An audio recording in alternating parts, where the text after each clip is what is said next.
Ed Guthrie can't make it tonight. So I'm gonna go ahead and I'm gonna moderate the meeting. I'm not voting, I'm not asking questions, I'm here just to moderate.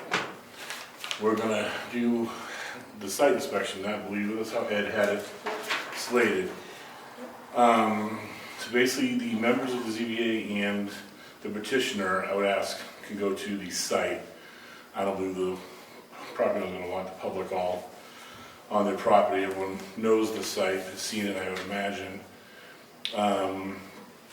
So if the members of the ZBA, along with petitioners, would, carpool over there, take a look and ask any questions, then we'll come back in and we'll reconvene the meeting then. So just to move things along, we'll go ahead and head out of here at 6, and I would imagine the site inspection should take all of 15-20 minutes, and then we can come back and then we'll begin the actual hearing. Yeah, the purpose of the site visit is not to deliberate, but just to look the site over, so when we come back, you can ask the proper questions. So we're not going to deliberate, we're just going to look. Agreed. All right. Doug's here, that's number 5, we can leave, want to go. All right, and just before everyone, you've all been voted in, right? Yes, it's sworn in, yes. I believe. Okay. All right, so why don't you guys head on out and head back, and so just suspend the meeting until you come back. Who's considered the petitioners? Who's considered the petitioners?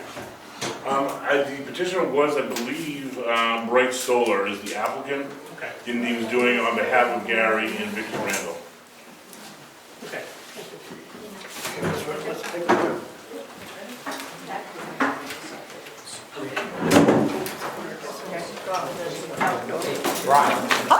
You're acting as I am being the moderator, I'm not acting the chair, I'm the moderator. public can go on site visits too. So we can all. We saw that at the last meeting showed that they measured from the center of the road 25 feet.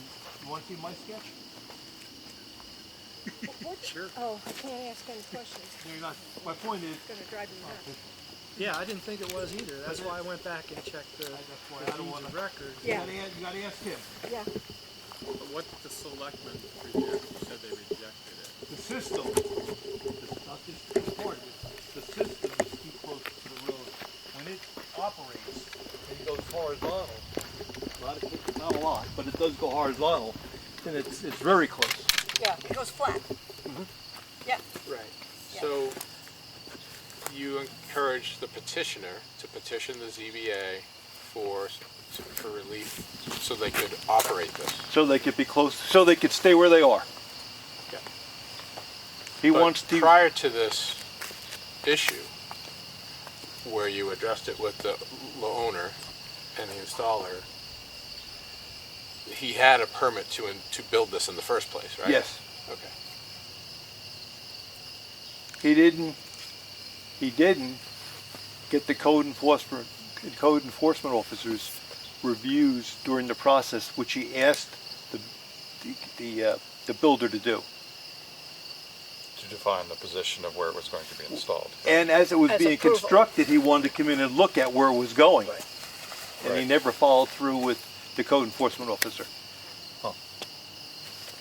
So he came to us, he says, I put a lot of money into it, I want to leave it where it is.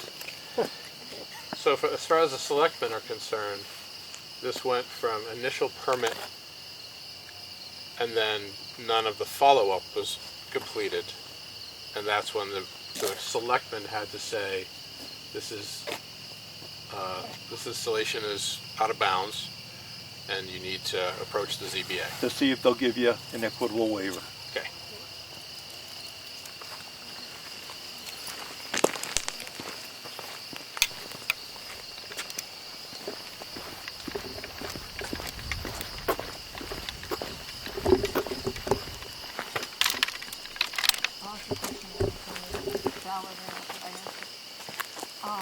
When it's flat, it's closest to the wall. And the selectmen or the selectmen's rep measure from several points of this wall? Because you couldn't find the lot line at the time? The onus is on the petitioner Okay, to prove that they are in compliance. okay, thank you. All right. That's the beauty of being a town, we just say, Yes. and they're supposed Okay. to prove to us. Okay, got it, okay. Mr. Selectman, is the unit only out of compliance when it's tabled, when it's horizontal, or is it? Right now, I think right now it's out of compliance. So I have a question, Okay. and tell me if I cannot ask this, tell me, because I don't want to be out of compliance, but it's just a zoning question. So when they talk about building structure, and initially they talk about setback. Yep. And the setback from a right-of-way for any structure is 50 feet. But then they define an ancillary structure as being, I think it's 20. It's 20 feet. 20 feet. From the property line. From the property line. So, okay, from the property line, okay. We've And got- so that's any property line. This property line is not specific to, in other words, it's not different because we have a right-of-way or a road here. Okay, it's 20. Okay. So in the past, we've had problems with blacktop, not being in the center of right-of-ways. Yeah, Right. yeah, Yeah. okay, that clarifies. That's what I mean. So yes, it changes its what's the right word? It's Orientation. orientation. It rotates all the way around, trying to catch the sun. Well, this is obvious. It's here. Here's closest to the right of way. Here. Here's this corner.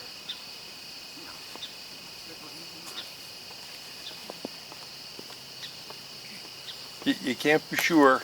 We're not sure the blacktop's in the middle of the right-of-way. Right. We've had that problem in the past. Well, All right, you see enough? He asks good questions. If he shows, Continue the questions and we'll get there. you coming back? All right, 6:20, we'll reconvene the meeting and actually open the hearing now that the site visit is over. We'll start, just do an opening pledge.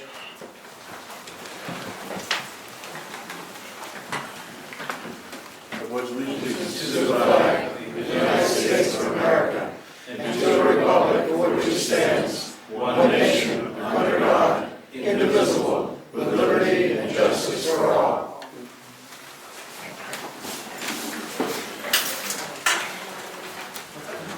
All right, just to be clear, this is a, do you all have a copy of the application? I do not. You do not.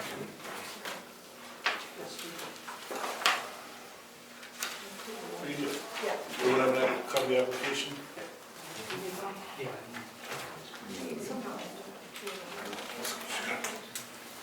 All right. This is ZBA hearing for an application of an equitable waiver of dimensional requirements.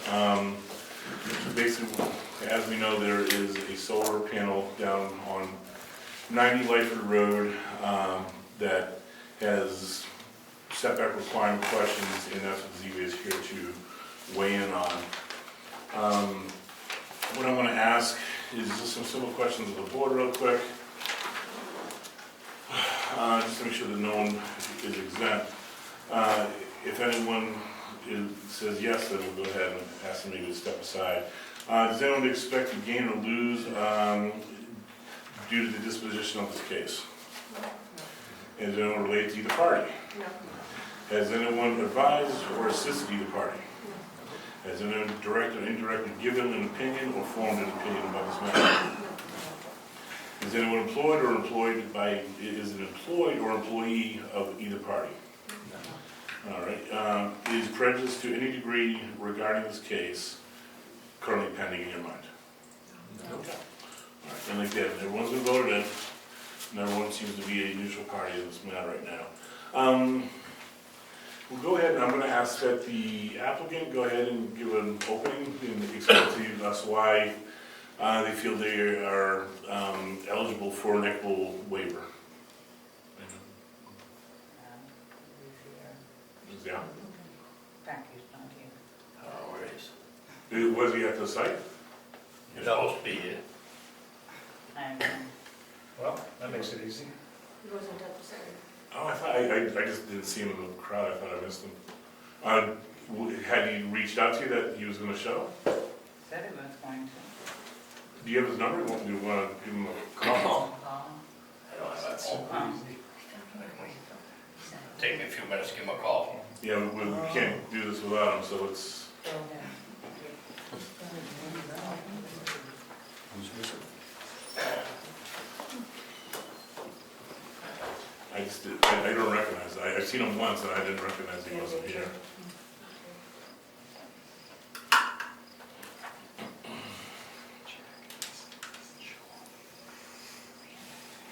Mr. Moderator, you could make a roll call. Yeah, let's do that. I was gonna ask everyone to sign in and give a roll call so we can hear all the parties that are here. Thanks.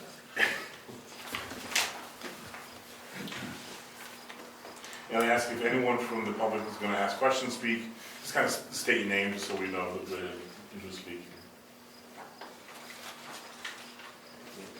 You have a sheet of paper, so they can sign.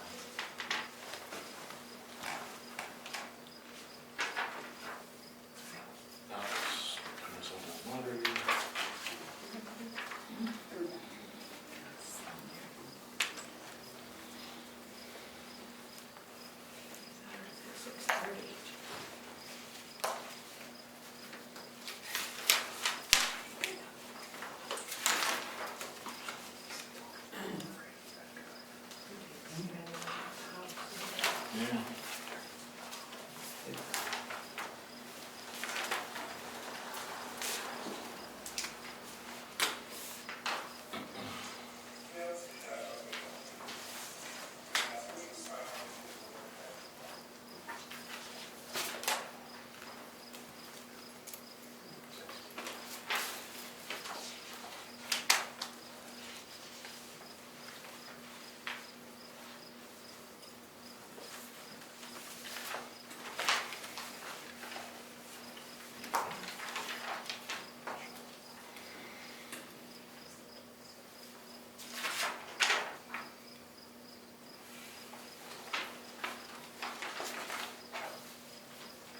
Whose signature is that?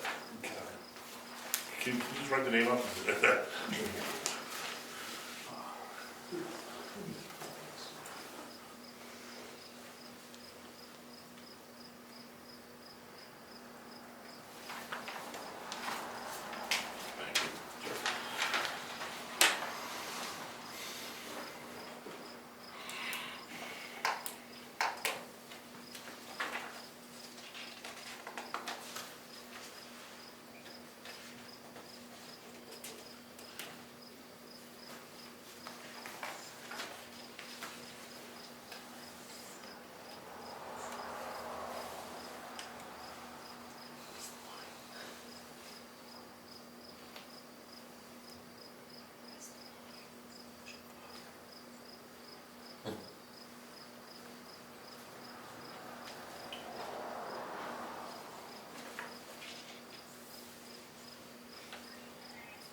This is weird. All this silence, I haven't been part of silence like this in a long time.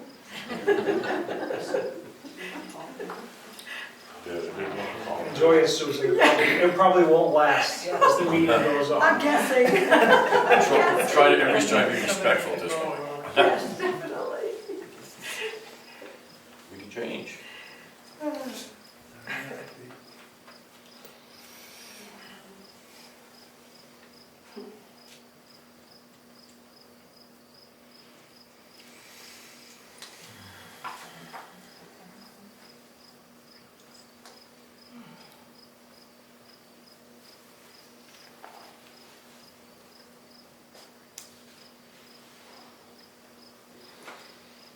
Frank, you're the guru here.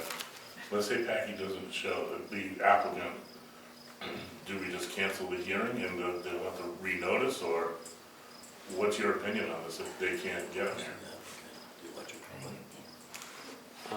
I think that's up to the board to decide. I think you can continue with the hearing if you wanted to, or you could, what is it, not postpone it, but suspend it, and there's another word.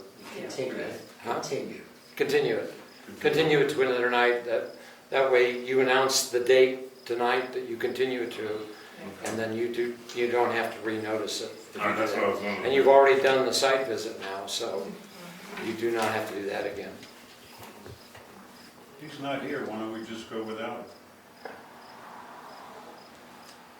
I think we should give it till at least 6:30, in case there was some confusion on time. Yeah, let's see when they get, hopefully they come back with their, what they call. Yeah, exactly. As well, Bill hostage.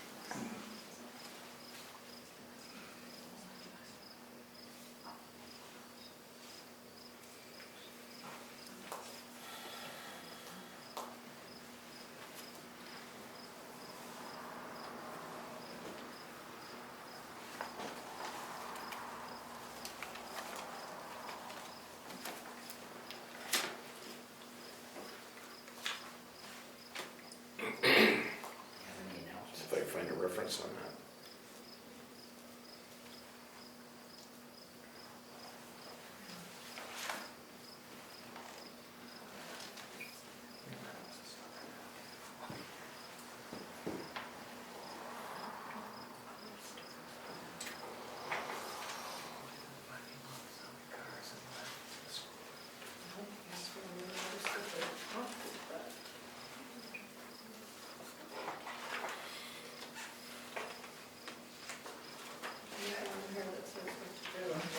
I can't imagine it's gonna be. That's why I asked. It's not. It's not. Oh, it's only if the applicant opts to postpone, but not Yeah, if yeah. the applicant doesn't show up.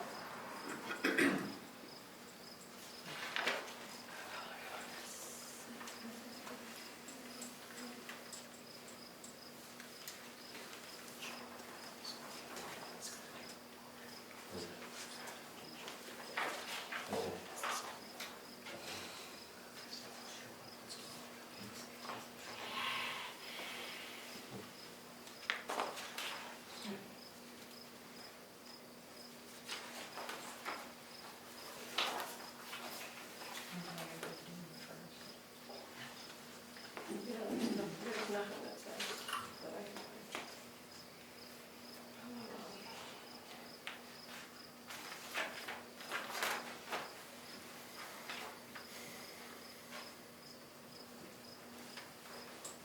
I'm trying to remember if it's in the rules of procedure or not. You guys should I have. don't find it. Okay. I read through the rules before I came to make sure it didn't stick out my mind, that's why I asked. I'm trying to see if I can find a reference for it. Can you imagine? Yeah, the only reference I see is if the applicant wants to postpone, but I don't see any reference to not showing up.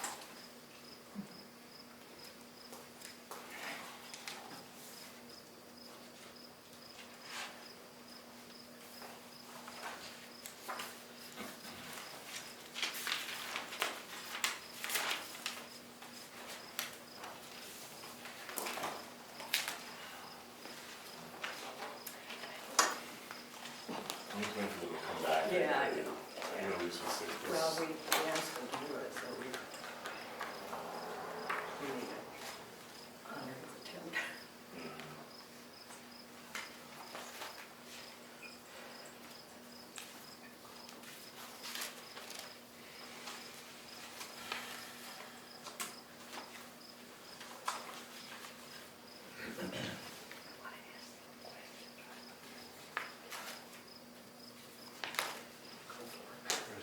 It's not exactly, it's just the reference that you continue in hearing. In this case, it's talking about forms, but the idea that it have to be postponed.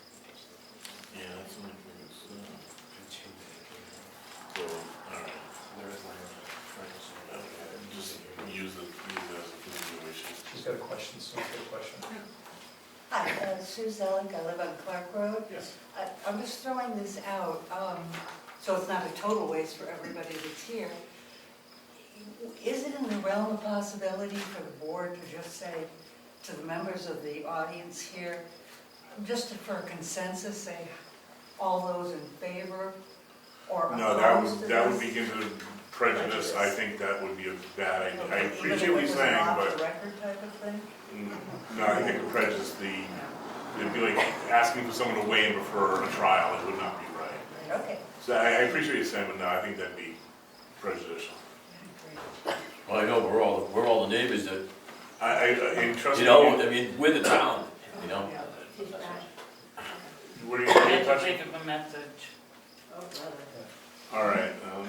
I have a question, Brian. You go, Paul? Are you gonna contact town attorney and ask for guidance with this situation here? We're looking at the procedures, and that we have the right to continue the meeting if someone was asked for a postponement. I think we're gonna continue the meeting. I think because I don't want to do this without him here. I think that would be, it would fall flat if we were able to have, if it was contested. I think we should continue it for a week and reconvene Thursday, 6 p.m. next week. Before I say, let me just check the calendar. But does he have the right to have it continued? That's my question. There's nothing in the procedure that. But that's why I was right, you know, should you contact the town's attorney and ask for some guidance on this? Because what if he, like, doesn't show up next Thursday? Then And so on. Like, I'm with you, Paul. This is uncharted, man. I'm just doing my. he's already off the Christmas list, but, you know. All right, let's see here. I just quickly reviewed the rules of procedure for several other towns around us. They don't cover it either. It's with an applicant to show you a witness or something, but it's just. The 7th is next Thursday. It's open on the calendar here. I looked to the board. I'm available. I won't be here. You will not? I think the question would be, could we all be here? Because we've all rearranged our schedules to be here. I appreciate that, but. And it seems like the advantage goes to the person who's asking for an exemption, rather than all of us who are here tonight. And I'm just not sure why the person asking for a special accommodation should be the person that controls the schedule rather than. No, he's not controlling. What I'm asking is when the board is available. These are the people we need here. This is what we need. He's controlling, he's not here. But by virtue of the fact of him not being able to conduct the meeting, I would think the meeting could be easily overturned if he was to go to the BTLA. I'd rather give this an ample opportunity to be heard. And if we were to conduct the meeting without him here, I think any chance of this being held in court would be nil. I'd rather get this done once, and if he doesn't show next time, we can show that we went through the process twice and he didn't come. I think, but there may be extraneous circumstances, maybe it's an accident, I don't know. But I think if we were to run this meeting without him, at least advocating for his side, I think this would be a very easy meeting for them to be null and void. Would the property owners themselves be able to advocate since? They're not the applicants, and I don't think, since they're not the applicant, I don't think it'd be right to put them on the spot to run this. And he is the subject matter expert as well, so I don't think it'd be fair. So, the four, yes. Brian, Bill Gehring. Yes. He never got the proper permit to put this up in the first place. Am I to understand that? I don't want to field questions right now, but a building permit was pulled, and that's where I'll leave that. A building permit was applied for. But I'm just waiting to see if he's going to call, I just want to see if. Ryan, you have some rules in place. If you give a variance for any of those rules for any reason at all, you basically rendered your rules null and void. The rules are there for a reason. That's commentary. We're not here to deliberate, and again, I appreciate what you're saying. It's not right that we're deciding to ask questions without both parties. Yeah, I'm trying to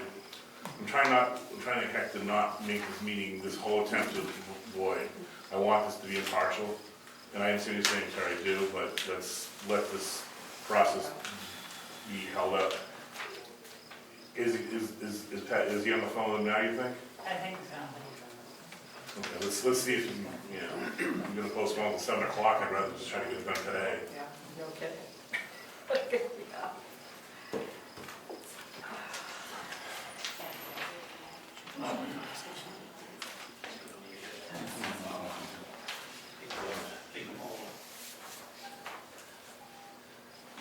You talk to him on speakerphone, he's in room.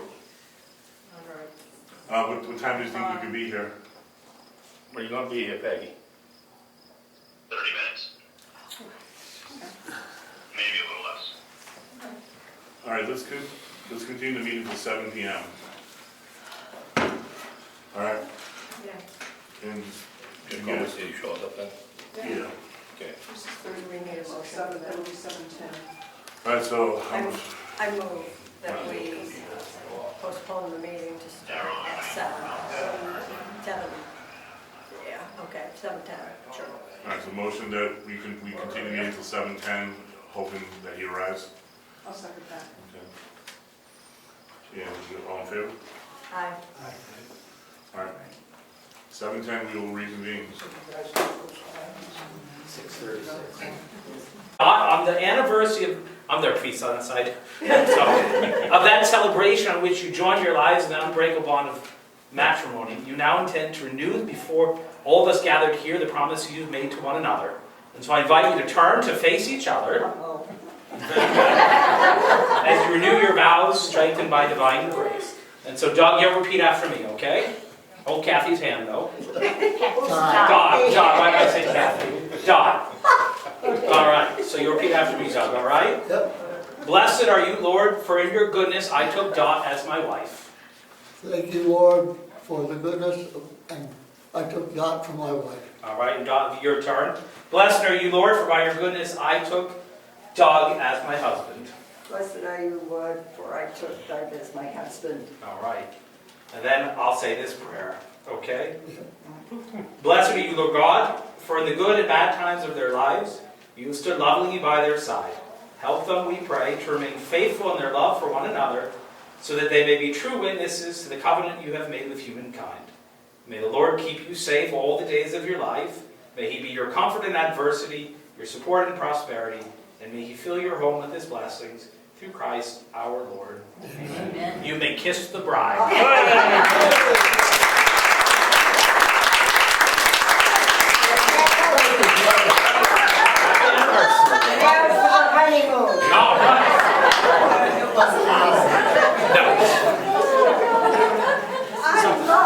You get that, Ed? You're welcome.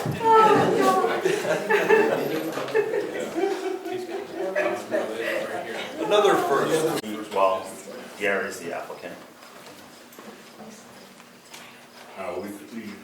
We continue to 7:10, do we want to, maybe we'll wait till 7:10? Yeah. You want to keep going, Well, I apologize, I thought it was 7. It's 7. Sincerely apologize. I'm just a contractor, but I see the applicant was here.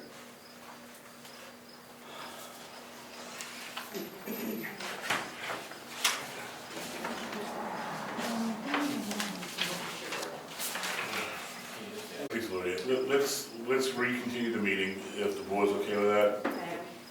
Okay. 7 o'clock. All right, we said 7:10, but it seems like everyone has returned. So, again, we are here to hear the application for equitable waiver filed by Bright Spot Solar LLC for Gary Randall and Vicky Randall. The location of the property is 90 Lightford Road.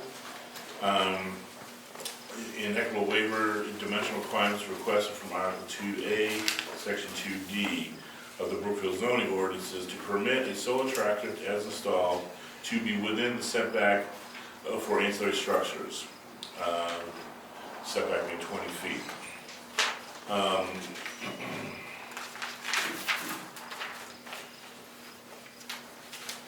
Trying to follow this.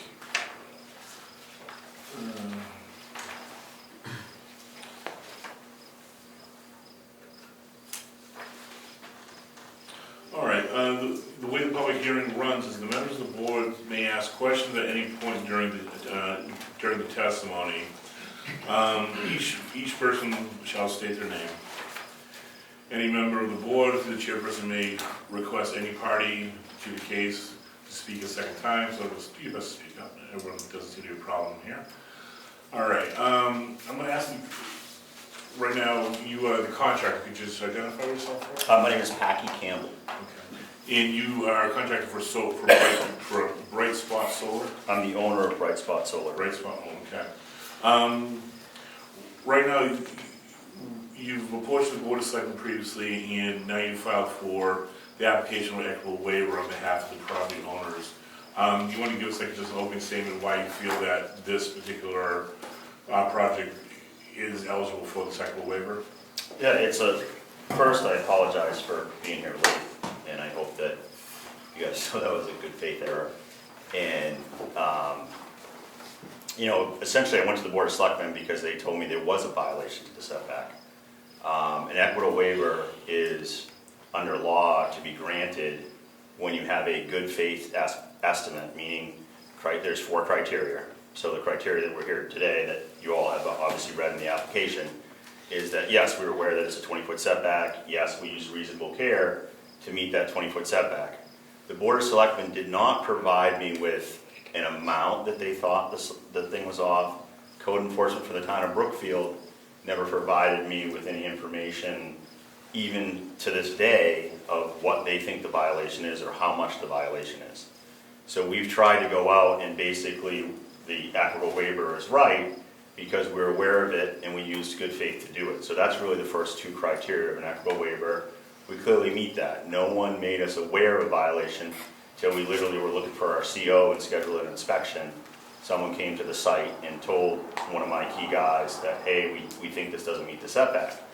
And at that time, the town of Brookfield's position was that it needed to be 50 feet. And we said, well, geez, gosh, we agree with you, it's not 50 feet from the lot line. And I called the code enforcement officer and I provided him, a copy of his own ordinance and explained to him that it's an ancillary structure and allowed to be 20 feet from all lot lines.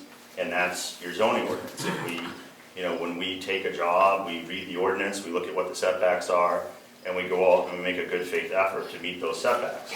And to be candid, do I wish it was another 1 foot back or 2 feet back? Absolutely. Let's make it not even close or questionable. And quite frankly, there was no benefit to putting it exactly 20 feet from the lot line. And the way that was done is it's really, in most cases, the tracker moves. So in most times when it's functioning, it's more than 20 feet. So there was a real concern on my part because I didn't think it really violated the 20 feet and no one said to me, hey, you're off by more than 20 feet. However, when I go up there and I measure it in a certain position in a certain maintenance mode, this turns only 270 degrees. And most of the time it only turns with the sun 140 degrees. So when they were looking at this position joint construction, it's, I think, 19 and a half feet from the lot line, and if someone wants to say it's 15 feet from the lot line, that's not really the relevant question. The relevant question is it going to be 15 feet or 19 feet all the time? No, it's not. But it is physically possible if we went up, manually put it in that position, laid it down, and we're doing some kind of maintenance, then yeah, it could be 19 and a half feet. So I want to ask for an equitable waiver to leave it in its current position and not ask for a specific dimensional setback. An equitable waiver is that someone's determined it's in the setback, no one has determined how much or how little. But the fourth criteria is, the third criteria, is does it just diminish property values? And I would say to you that, first I'm Packy Campbell, I own RSA Realty, I've had my real estate license for 25 plus years. I've sold a lot of real estate, mostly in Stratford County, mostly in Farmington and Rochester, but I'm very familiar with what impacts surrounding property values. And I would agree if this tracker was blocking your view of the mountains or blocking your view of the lakes, and you were a direct abutter, like right behind it, say the blueberry field, maybe. But I don't see how that is any different, okay? And what I mean is there has to be a public benefit. In order for you to say, no, Mr. Campbell, we need you to move this tracker, the cost of moving that tracker has to be worth the public benefit. And what I would submit to you as a realtor, if you move that tracker 6 inch or 6 feet or whatever someone tells me they want it moved, and part of this process is, hey guys, you want me to move it? Someone tell me how much you want me to move it, please. Because I didn't want to really spend the time of going through this process, and if someone could have answered that question, probably would have moved it 5 feet. And I'm not saying that at this point, given the fact that the clients are paying their solar loan, and they're not getting the benefit of the solar, and this thing is dragged on for some time, I'm hoping that the board will see it equitable and reasonable to grant this equitable waiver. And I would submit to you that equitable waiver is different than a variance, and it's different than other stuff. It's a very specific criteria under state law for these specific situations that I'm not going to say certainly everyone has a right to say yes or say no. I understand that, but I think this is the poster child of why this law was written. Contractor used good faith efforts. We know that it's 20 feet. We agree that maybe something came to light after it was substantially complete, and we did that. And whether you move that tracker 5 feet back or 1 foot forward or 2 feet to the left, it has the same visual appeal. It has the same effect. So there is no way, I think, that any realtor or and I see there's a lot of letters here today, and I really do apologize that, if they're upset with the streetscape or they're upset with what goes on, this is something that we weren't trying to come into Brookfield and do something and cause a problem. The only thing before the board tonight is whether or not we're going to move that thing 6 inches or 6 feet or whatever you tell me, or we're not going to move it. And I would hope, because the law is very clear on this point, that you have to rule and grant Vicki and Gary this equitable waiver, because there's no substantial benefit to the cost of moving that. And I'll say it for the record, it's my cost. Because no matter what you rule tonight, I'm not going to charge these customers for what happened, although it may not be my fault. It's an honest mistake. I obviously wasn't even there the day it got put in, but I had very confident guys with a lot of experience. They measured it, they told me how they measured it, and they put it there. Why they want it to be exact, I have no idea.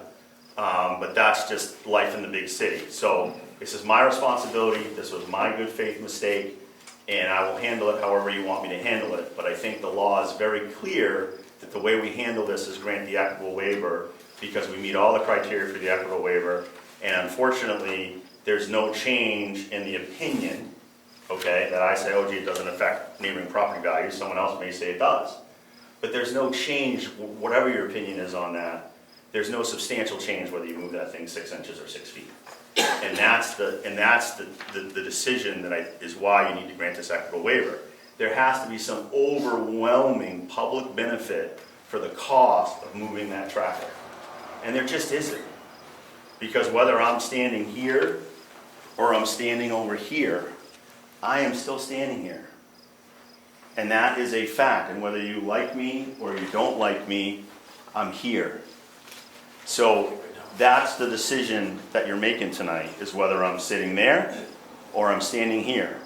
And whatever that cost is, it's not under law, it doesn't meet that threshold of the law. So I apologize if there's good folks here that are upset about a tracker being on a road in Brookfield, or it's upset because it's down the street from your house.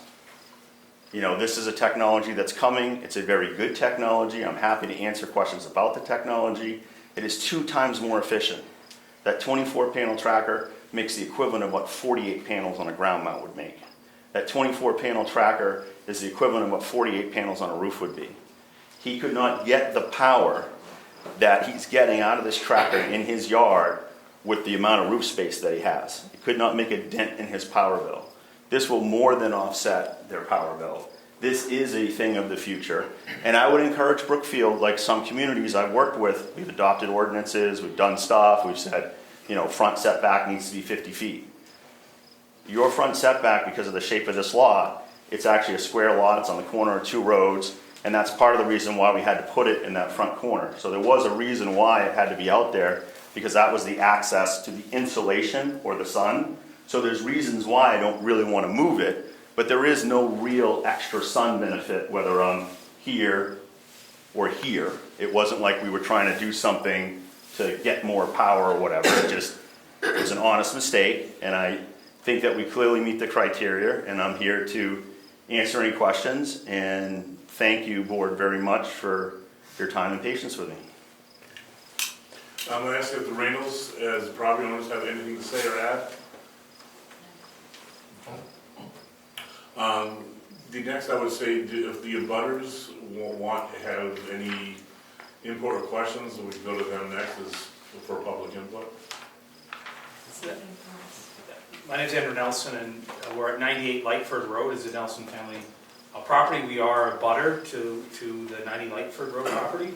I think on many things, obviously you're going to have to, and I want to thank the board for your presence tonight and for your patience and all these things. And I would not want to sit where you sit to have to sort through all these things. That being said, I think there's a couple of things. One, I think it is most unfortunate that there's a disregard for the beauty of Brookfield, New Hampshire, and where we place things. Now, I know you have to speak to the technicalities, but I think almost every single person here could drive by and say it doesn't pass the smell test, that this doesn't affect property values by the abutters. Not one of us here, I think, would want one of those in our front yard of the house next to us. I'm not opposed to solar. My family is not opposed to solar energy. In fact, when in my work, I oppose the installation of the exact same solar panels at Lilac Car Wash in Somersworth, but that's in a commercial zone between Target, Home Depot, and Walmart. And what we have, by I think any reasonable review, is a gigantic commercial-sized solar panel in the middle of a residential neighborhood, not 50 feet from the road, not 100 feet from the road, right on the busy intersection, for Brookfield standards at least, a busy intersection that gets lots of traffic. And I think, so the question on setbacks comes to my mind, and right-of-ways, I think absolutely, I don't think most people could say that that wouldn't affect their property in that direct part. If that's in the backyard or in someone's back field, I would absolutely say solar panels don't have a negative impact. But in the front yard directly next to a butter's home, when the solar panels are almost larger than the home that they're on, I think it absolutely has an effect. And I think that absolutely should be taken into consideration. I think it's unfortunate that conversations like these are happening not only after the installation, but without what I always thought we had in Brookfield, where neighbors talked to neighbors and had conversations, and they didn't just wake up one day and see something towering over their house next door. I know you have to look at the law. I would say when it comes to law, it absolutely diminishes property value. I think if there is kind of an assumption on things, then let's follow the law to the letter then. Because this is, I think everyone here, no one wants this in their neighborhood. No one wants that in the front and center in that way. And it is a commercial size. It is bigger than, almost as large as the house that it's in. Perhaps you can give us the dimensions. But that solar panel tracker is bigger, and it's the same ones you can see at Lilac Car Wash in Somersworth, at Staples in Rochester, not in residential neighborhoods front and center. I'm sorry I don't know the inner workings of the law as Packy and others, I know you do, but I would just say on behalf of the people of Brookfield, consider what effect this would have if every house has one on the front yard, how that would affect this town, and follow the law to every letter you can, because this hurts all of us in a real way. And it's unfortunate that consideration was not taken to neighbors, to abutters and everything else, to come to a reasonable way. And here we are after the fact, fighting exemptions and all the rest, when a good old neighborhood conversation probably would have come to, hey, what if you do put it 100 feet back and cut an extra tree or two and not take away from a beautiful part of our town. And so I hope that the zoning, that the ZBA will work something that is reasonable for everyone, but also says, don't destroy our town. We've all worked here too long to keep it, and don't destroy our property values.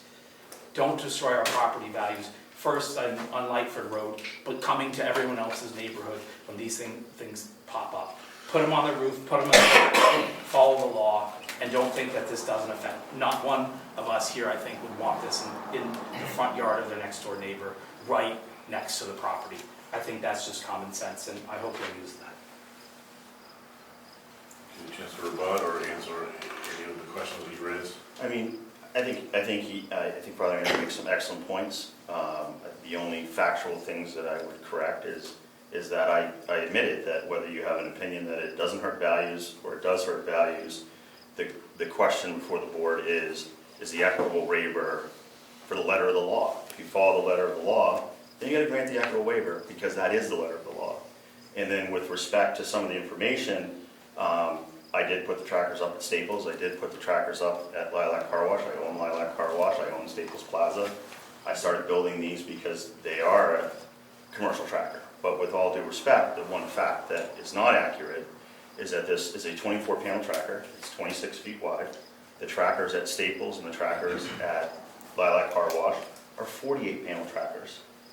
They're 48, 49 feet wide. This is not the commercial version of that tracker.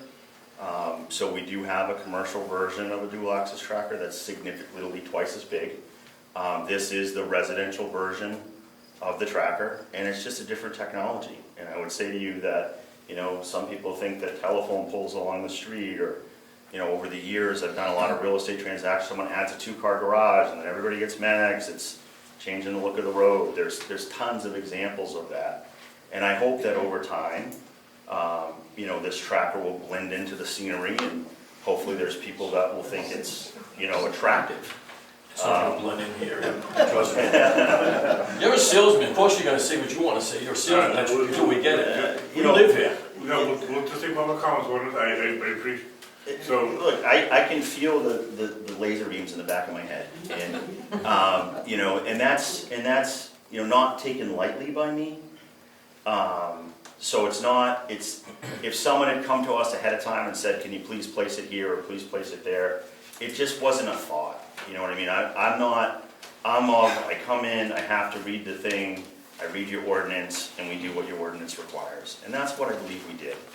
And for me to come in, this is the first time that I've experienced this type of reaction.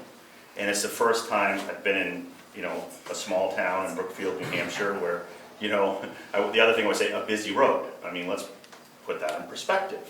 From my point of view, not exactly a busy road. Okay, and I'm not saying that to be argumentative. I'm just saying that we all have different perceptions. So yes, am I a salesman? Do I sell trackers? Do I make a living selling things? Yes, I do, and I'm proud of that.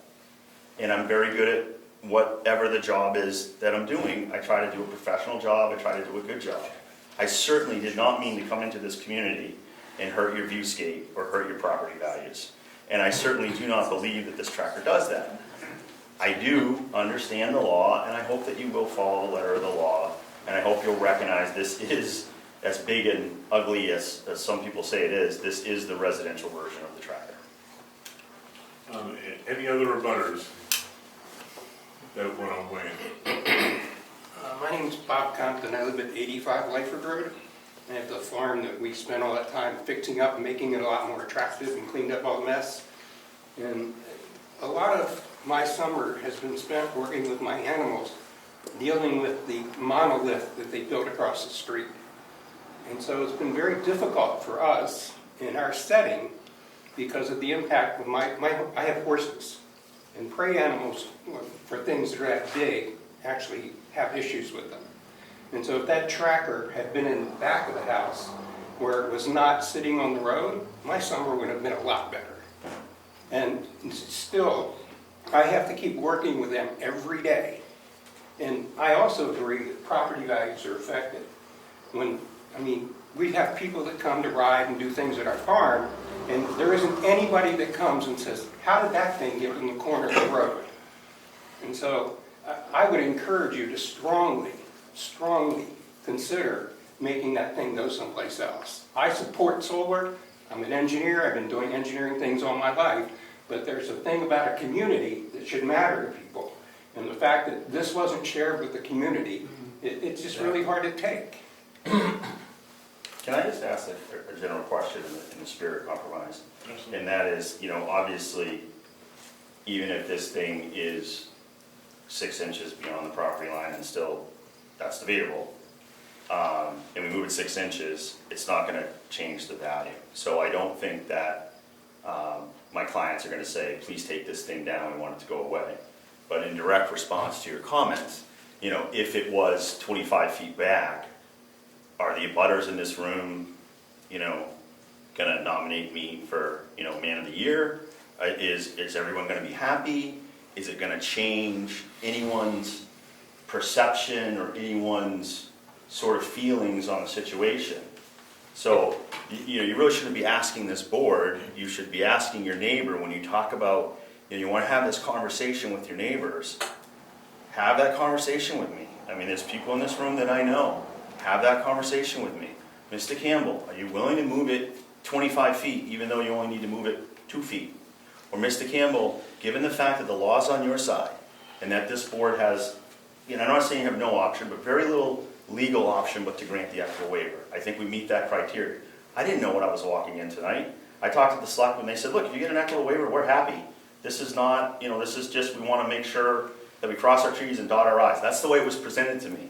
It wasn't presented to me that there's 30 good people that are really upset. Are these 30 good people going to be happy? If I say, I'll move this thing 25 feet back, but let me just tell you, the problem is you got a well. And the reason why it moved a little teeny bit is I don't want to go anywhere near that well. So when the guy had the stake in the ground, he said, gee, I'm going to move it 2 feet to the right because I don't want to be anywhere near that water line. And when you go further back, there's a lot of wood cutting, wood processing. There's stuff going on back there. There's a shed and a little road that comes off. I don't know the name of the road, not Lyford Road, but the corner road.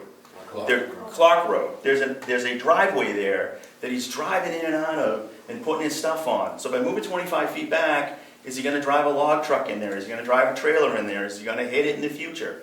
So I would submit to you that to do anything appreciable with moving that out of the goodness of my heart would cause other problems for Gary and Vicky. And I think that their rights as property owners to put that in a spot where it's not in the way of them cutting their wood, it's not in the way of them bringing a horse trailer into their property, it's not in the way of them using their shed that's on the property, I think that's reasonable. And as much as, I don't want anyone to be upset with them, I don't mean to be upset with me, but I think it's a reasonable use of their property.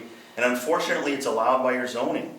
And I've done this I did this in Durham, New Hampshire. Can you imagine that? And we had to get a zoning change so we could put it in. And in Durham, there's a tracker, there's ground mount right next to it, and then there's roof mount right across the street.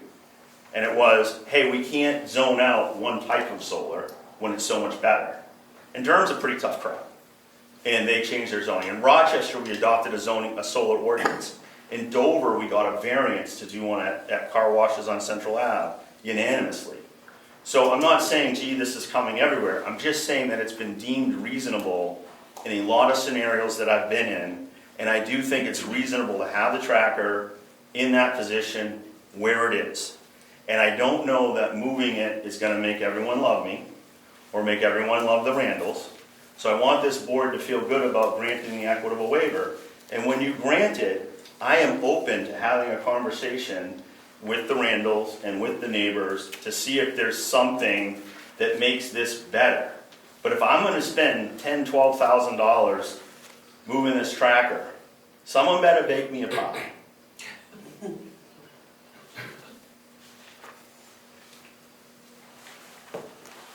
So what you're saying is that it's not okay to inconvenience him where he cuts wood, but it's okay to inconvenience everybody who lives around him. I think you've answered the question that what I just offered probably isn't going to make a difference. And my experience is it's probably not going to make a difference. And probably no one's going to make me a pie no matter what I do. So that being the case, I would encourage this board to please follow the law, grant the equitable waiver. And I'm not trying to inconvenience anyone. I'm not trying to hurt property values. And again, I'd be happy to list anyone's house that wants to sell their house and sell it for, you know, a tremendous amount of Give me money. 1.2 now, and I'll shut my mouth. 1.2 million and I'll walk away. How's You that? list it with me, and I'll tell you, 1.2 million, you in check this it right now, market, I'll walk away. in this market right now, I would be careful because I've talked to so many people that make those comments and then we get it. So let's talk afterwards. I want to see your house, but yeah, those Like I types of said, values you're are still, you possible. don't care where you put things, that's your job, I totally get it, but, Ryan, can I just wanna know, why wasn't any of us notified this thing was going in originally? I mean, not to be, you know, Gary's my neighbor, I get it, but why wasn't any of us notified? There was no letter sent to anybody to say, you know, let's have a vote if this is gonna go or not. I mean, I'm happy to answer that question, and I don't want to get in like a argument with anybody. But in some communities, like in Wakefield, we did have to go. Wakefield has a solar ordinance, so we did one in Wakefield. We had to go get what's called a special exception. You had to get that from the ZBA. So you went in and presented the information and said, we're asking for the special exception of this tracker. They granted it. And in Wakefield, they did what they call a butters notification. And that's required if you have to go to a board, either for a special exception, a variance, a conditional use permit. Brookfield doesn't have that. So I can't, in the town of Brookfield, and in most towns,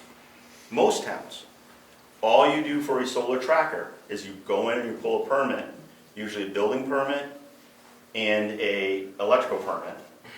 And sometimes it's just an electrical permit. You just pull those permits and they grant the permit, which is typical of your right as a property owner to go in and pull a building permit to build what's legally allowed under zoning. So nothing was trying to be shimmied under the rug.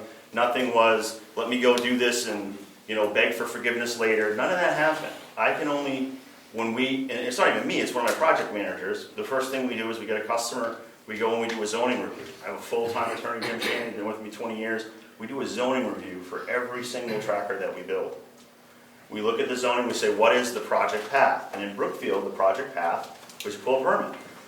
We applied for a permit, we dropped it off, permit was issued a week later, and I would, you know, the equitable waiver is one way we solve this issue, but the other way we solve this issue is the fact that a building permit was issued. So because a building permit was issued, you have to grant a CO unless there's some compelling reason or you did something wrong, and we haven't. And the town hasn't said to us, cease and desist, you're doing something wrong. I got a call from a selectman who said, hey, I think it's, you know, not where it's supposed to be, and I said, well, I think it is where it's supposed to be, but I'm happy to come meet with you, happy to talk about it, let's figure out what's going on. And the compromise was, well, if the law allows you an equitable waiver, and we're not saying it does or doesn't, but it does, they said just get an equitable waiver, and then we cross the T and we put it in our file, and no one can yell at them, no one can yell at you. But that's why you weren't notified, is because you have to do that. So I would encourage you to get a solar ordinance. I'd be happy to provide Brookfield with a copy of the solar ordinance that we enacted in Durham, a copy of the solar ordinance that we enacted in Rochester, and it does say, let's keep stuff 50 feet back from the front of the road. But for instance, in this case, you have two roads. So you'd have two 50-foot setbacks, there'd be no place for them to put it. Because of the unique characteristics of that lot, I'd be in front of this board getting a variance that, under law, you would have to grant. So, under law, I believe I would meet the criteria for a variance, and I've been granted those variances numerous times when we didn't meet setbacks, like the Lilac Car Wash in Somersworth, we got a variance because it has a road on 3 sides. So we got a setback variance to have it be 20 feet, and that allowed us to build 4 trackers on the lot. And I've done a couple others. But anyways, right now we're doing an equitable waiver. I support doing some kind of zoning change so that this won't happen again in Brookfield. And if you want to adopt an ordinance that says, you know, if you're at 90 Lyford, whatever your address is, whatever that road address is, we'd like it to be 50 feet back. And I would say 50 feet back or 75 feet back or some amount back, because sometimes they say not in front of the house, but the house might be, you know, half a mile back from the road. So in that case, you might want to do it. So I would encourage you to enact that zoning ordinance. And if you had that zoning ordinance or you had that requirement, that's what we would have done. and I don't mean to sound, again, like I'm insensitive, I couldn't send out abutter notices. There really wasn't a mechanism for me to do that within the town of Brookfield. That wasn't part of the application process. We'll go Pauline. I'm not the butter, so if you are, you can go first. I am in a butter, I live on Clark Road. So first of all, I'd like to say that your comment about moving it back 25 feet is not gonna make any difference. It probably won't. I say you move it way back. Like, I noticed a shear, that was the first thing I noticed, a log and shear come in, right, and take all those trees along that front wall. Some of those trees were within the right of way. That's the first issue I take. Those trees belong to the townspeople, not the owner of that property. So why didn't the shear go to the back side of the property and shear those trees so you could catch the sun from the blueberry field? Instead, you chose to encroach on into the setback so you could pick up the sun. So if you had done that and taken those trees in the back side of that property, we wouldn't be having this meeting right now, because nobody would be pissed off about it. We're all pissed off because we have a billboard sitting there right on the corner. And myself, and probably a lot of other people in this town, moved here because of the characteristics of this town. The charm. And there is no charm in that pedestal solar thing. You also said at the beginning, you contradicted yourself, that that was a commercial unit, and then you said it was a residential unit later on. So it looks to me like a commercial unit, which commercial zoning is not allowed in this town. And the other issue I have is, like, you've made a lot of statements that this board has to act in a certain fashion because that's the law and they have to act like that. You've said it about 4 or 5 times. If I was on the board, which I was for a long time, I would take that as a threat. And I would tell you to stuff it. And I would let the attorneys take it from there. And the last thing I want to say to you is, if this town decides that they want to do a zoning ordinance for solar panels, we don't need your help, sir. We can do it all on our own, and believe me, if you win this battle here, you won't win the war, because this will be the last time that you come into this town with a pedestal if I have anything to say about it. Right on.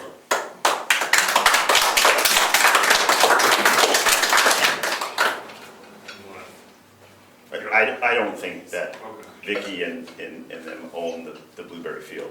I know the people that own the. They don't, but my friends do. Yeah, and, you know, if Tom wants to put agri-photovoltaics, and we've done many solar tracker things over blueberry fields, I will call him and ask him quickly before you know, it digresses. I'm not here to threaten anybody. I don't want the lawyers to do anything.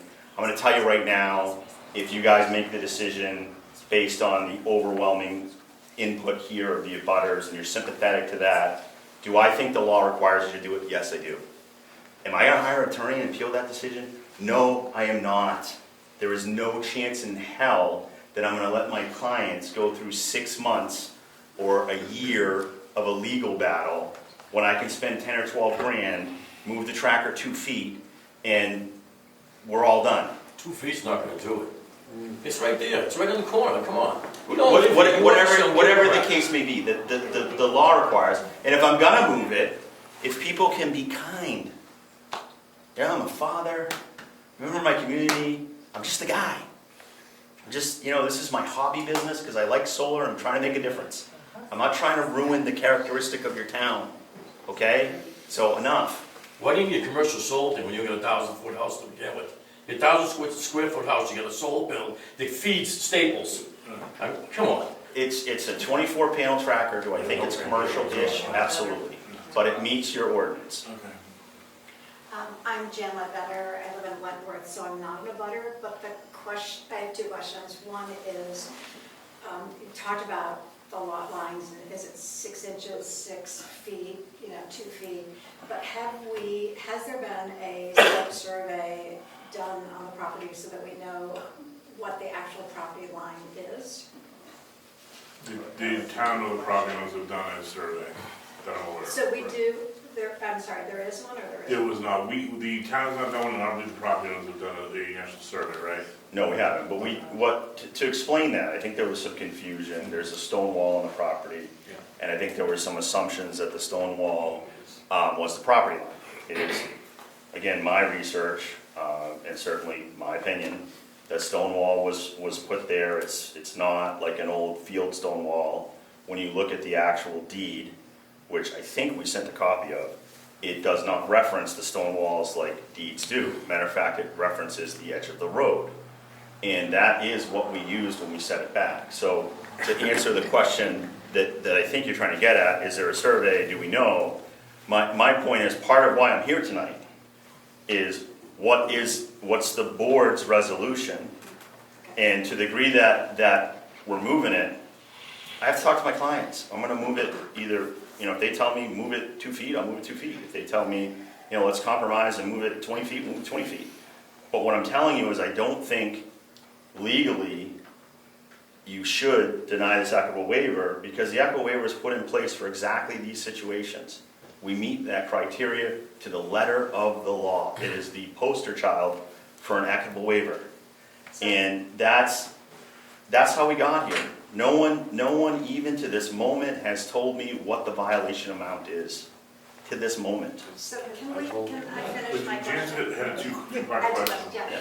But with regards to the stone wall, I mean, there are stone walls all over Brookfield, which is part of the rural, charm, and many of us have them in our yard, but you can still have the property surveyed if you're going to be doing an installation, just like you might be doing an ADU or whatever you're doing. So that's the first thing. And the second issue is, even if it is the stone wall that is the property line, let's say, and you are within 6 inches, or you need to move it 6 inches or 6 feet, there still isn't any room to put any vegetation barrier. There are others in town, but you can't see them. And I think that that's an important consideration. I think that's what everyone is referring to in terms of value of the property. If we can see it, there's no question solar is a good thing, but this is really front and center. Because there's not any room between that 26-foot reach and the rock wall, I don't know how you could put in Buja pines or anything that could act as a barrier when you're driving on that road or living in the neighborhood. Rich, I'll come to you about in a butter, Bill Nelson. Yes, Bill Nelson, butter, 98 Lakewood Road. My question is, looking at the piece of property, were all possibilities looked at? For example, moving it toward the back, toward the blueberry farm. How many possibilities are there for placing it? Could go into 20 different places and meet all the setbacks? Considering the septic tank and all the other things you've got to work around. Has that been studied or reviewed? I'm happy to answer the question, and thank you, Bill, for the question. I'm sure there's multiple places that the tractor could go that would meet the setbacks. The location that it in, we believed, and I still believe, is one of those locations. So did we look at a bunch of different locations? Honestly, I don't think that we did. I think that we said, the front corner, 20 feet from here, put it about right here. And I think the guy, when he put it a little bit more to the right than what we had discussed, but it was still, he believed, within the 20 feet, and we did measure, you can see in my report, when you measure from the center of the right-of-way, it's 25 feet. The property line is approximately about 5 feet off of the stone wall. Even if the stone wall was the property line, you would be moving it about 5.5 feet. So all of those, there's options. There certainly is options. And all I would say is we looked at it in the context of the zoning. We looked at it in the context of, where do we want to put it on the site, that it's kind of out of the way of some of the usable land in that yard and land that's being actively used. And we decided to put it in the front right corner-ish. And that's, that's a decision. So, if we get to the point that the thing's going to be moved and Mr. Nelson or any other abutters, want to have some conversation with me and then want me to talk to Gary, I don't want to speak for them. I don't know, they have rights. And, you know, they have the right to have this 24 panel tracker so they can save money on their power bill. And, you know, that's all they're trying to do. And I think that's a reasonable thing for them to do, and this technology is, you know, very powerful. It's much better than a roof mount. You know, it's a small house, it's an old roof. It's not really a good candidate for roof mount. I won't say anything bad about solar, but I don't install roof mount. All we do is these dual axis trackers because we think it's a paradigm shift from roof mount that has a lot of challenges with it, has some negatives with it, has, you know, just issues. This solves a lot of those issues. This clearly has an issue of viewscape impact, and I'm going to be much more aware of this as I move forward. And I will tell you that I'll take this experience and try and do a better job, not only in Brookfield, but wherever I go, of trying to take into, you know, we did one in Bold Lake the other day, you know what I mean? And it was, with the zoning, did the thing, pulled the permit, put it back from the house, and it wasn't, you know, there was no reaction, so to speak, like this. So I didn't know this was what I was walking into, and I didn't know that this was going to be created, and I certainly do not want to be in this position. But I'm here, I'm responsible for my actions, and again, I think you should grant the equitable waiver, and then if my clients want to have a talk with their neighbors, we can discuss it. You know, if everybody here tonight, you know, kicks $500, we can, you know, look at cutting trees and moving the thing. You know, you got to be 20 feet off the back lot line, and that back lot line is pretty much where that shed is. So you don't have, it's a small lot, it's a non-conforming grandfathered lot to begin with. There aren't a lot of places where you can put it, but certainly there are other places to be honest, to answer the question. Anyways, I rambled. Thank you. You know, I think the basic reason everybody's upset, it's a pain in the ass eyesore to look at that thing all the time. The area that we live in is beautiful country, and then you got this monstrosity piece of crap sticking up alongside the road. And that's, I think, you know, complaint. It's not where it says or anything, nothing to do with your business. It's just an eyesore, you know, and I think that's the biggest problem. Rich, did you? It's my understanding that the property owner has to officially define the property lines. Not here, not there, not a rock wall, not 10 feet off the pavement. There's a deed, and that deed should be certified on a surveyor's plot plan, so you know exactly where your lot lines are, and then you can measure your 20-foot setbacks. That's what I think should happen. A couple more questions, then we'll give it to the board. Go ahead. I'm not going to talk about aesthetics. Frank Fraser, 103 Lyford Road. I'm not an abutter, but in the winter I'm going to be in the view shed of it.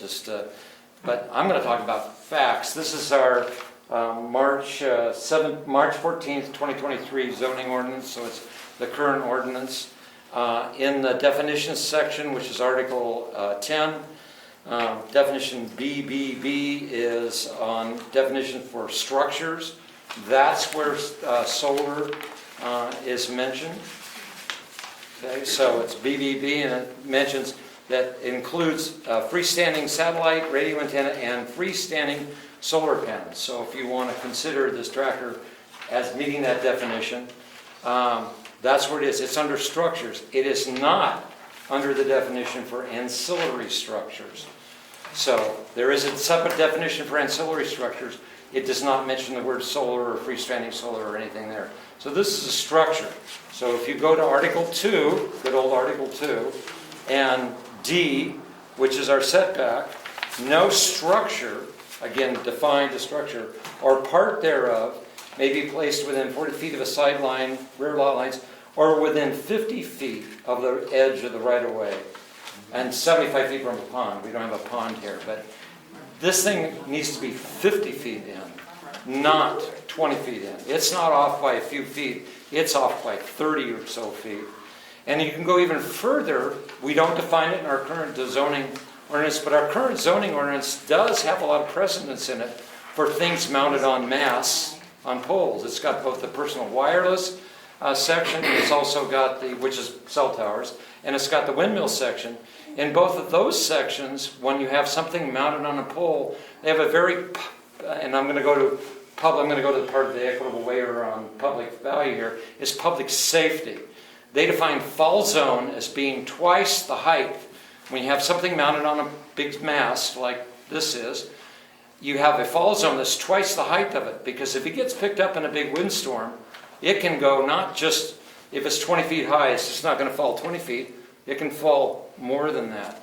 And I'm going to say that its current location, and I like solar too, so I'm not going to argue against the unit itself. I'm just going to argue against the location of it right now, is that it's potentially a public safety issue, because if we did have a big wind event, microburst, tornado, which we've had within 10 miles of the location of this house, or hurricane, and I lost all my corn and a lot of stuff one year when, I forget which one it was that came up the coast and nailed us. Even though I'm sure it's really well built and really on the ground, Mother Nature wants to put a big microburst in. It could pick it up and do it. And if it blocked either Clark Road or blocked Lyford Road, it would be a public safety issue. So now our zoning ordinance doesn't specifically talk about fall zones when it comes to solar panels, because we only considered ground-mounted panels when we did the zoning ordinance. I think that is something you guys could potentially take into consideration, but you definitely can take into consideration that the setback for this thing, because Lyford Road and Clark Road are right-of-ways. And even in the event we don't have a surveyor's plot map where the zoning ordinance talks about the right-of-way, and we've always traditionally in Brookfield felt that between stone wall to stone wall is the right-of-way. Our road agent has the ability to cut hazard trees and do stuff in the right-of-way, and to put snow there, to plow snow if they need to, and do maintenance. And that's certainly true on the town part of Lyford Road. I don't know if it's technically true on the state part of Lyford Road, which is where this property is, but I'm sure it's pretty true on Clark Road. So I think the right-of-way is the stone wall.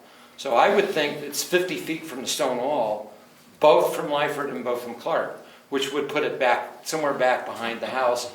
And then you get into the fact, if you also want to consider fall zone, there might not be a spot on the property for it. But if we don't specifically call out fall zone for solar panels, as long as it's within 20 feet of the back wall, then the back setback, or 40 or 20. Hold on, I'm going to be accurate here. Where's my mark?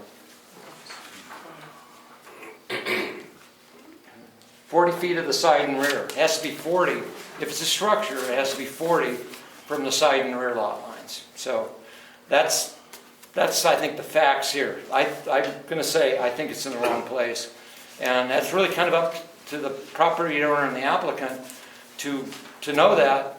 And if there was a building permit issued in error, that's a separate issue that might wind up with the lawyers. Thank you. I do want to respond to that, and I appreciate that this is going on, but that's a very technical thing that he just said, and there's a very technical answer to that. He is correct about the structure. Prior to applying for this application, we confirmed with your code enforcement officer which ordinance are we applying for the equitable waiver. If they had said the setback was 50 feet, we would have applied for that equitable waiver from the 50 foot, being that we weren't aware of it, calling ancillary structure, and all of the criteria that we've stated tonight would still exist, whether it's off by 30 feet or it's off by 3 feet. The equitable waiver is in place to do that. That's the first answer. The second answer is clearly an administrative decision was made on the part of Brookfield. Whether he agrees with that administrative decision or not, the administrative decision was that it was an ancillary structure and that it needed to meet 20 feet. And yes, we got that answer. So I don't know if that's part of your packet, but it's part of your packet because we emailed and texted and communicated with the selectmen. At the Board of Selectmen's meeting, we said, do you agree that this is a 20-foot setback, not a 50-foot setback? So I know what equitable waiver I'm applying for. What section of your ordinance am I looking for relief? That question was asked, that question was answered. So with respect to your keen observation, He's correct that structures defined as having 4 walls and a roof are 50 feet. Ancillary structures, which this tracker was deemed not by me, but by the town of Brookfield, to be an ancillary structure, needs to be 20 feet. So again, an excellent point brought about why you needed to grant this equitable waiver, and whether it's 50 feet or 20 feet, really doesn't matter, you meet the criteria. But the criteria that it's 20 feet was given to me by the town of Brookfield in writing, and that's the criteria that we meet. And that's considered an administrative decision, which is appealable, and someone else would have to appeal that. So in the future, if you said, gee, we don't want these to have to meet the 20-foot setback, someone would have to appeal that administrative decision. Just FYI to the crowd. Yeah, I would just raise the issue that at the selectmen's meeting, I don't believe any discussion took place at 50 feet. And we can check the tape to see what actually happened. But it was all discussion of, I'm within the 20 feet. That's what happened at the selectmen's. We were talking about being 20 feet. Was the waiver applied before or after it was installed? There was no waiver granted there. But the application for tonight, I mean, the equitable, was that filed before or after the panel was installed? The idea of an equitable waiver is that it's applied for after you substantially complete some form of construction. That is a very specific thing in state law for communities to follow, that you would never apply for an equitable waiver until after it was substantially complete. Meaning that because it's substantially complete, that's why you apply for the equitable waiver. So yes, we applied for it after it was substantially complete, after it was built. One more question. Board take this. One more question. It's my understanding that follow-up and site inspections by the code enforcement officer didn't take place, even though he requested to be notified as the project was being developed. He would have caught it a lot earlier, is my point, if the process was followed. All right, I want to turn to the board and let the board ask any questions of any, of the applicant, the property owners or of butters. Start here and work down. Are you going to close the public hearing section of the meeting? No, I'm going to suspend it for the time being. If there's any falls, we can definitely take those. I've asked every butter, and I think every butter is raised their hand as far as I don't think any of the butters that are here haven't spoken, so I want the board to go ahead and take it. I don't know that I have any questions. Okay, if you don't have any questions, then I just want everyone to ask any questions that would satisfy you so you make a decision. Next, any questions? The permits that were applied for were issued. What permits were applied for and issued? We applied for a building permit and we applied for an electrical permit. Okay. And the building permit, was it given a diagram to specify where it was going? I honestly don't remember. I would want to look at the application. It's typical that we provide, that we're going to meet the setback. You usually don't say anything other than we're aware of the setbacks, we meet the setbacks. Some towns do require, it's not even so much a cert, it's a plot plan, and usually you do that after you submit for your CO. So like if you build a house and you have a deck on it, and this is an example of I got an equitable waiver once because we had a deck that was 1.5 feet into the setback.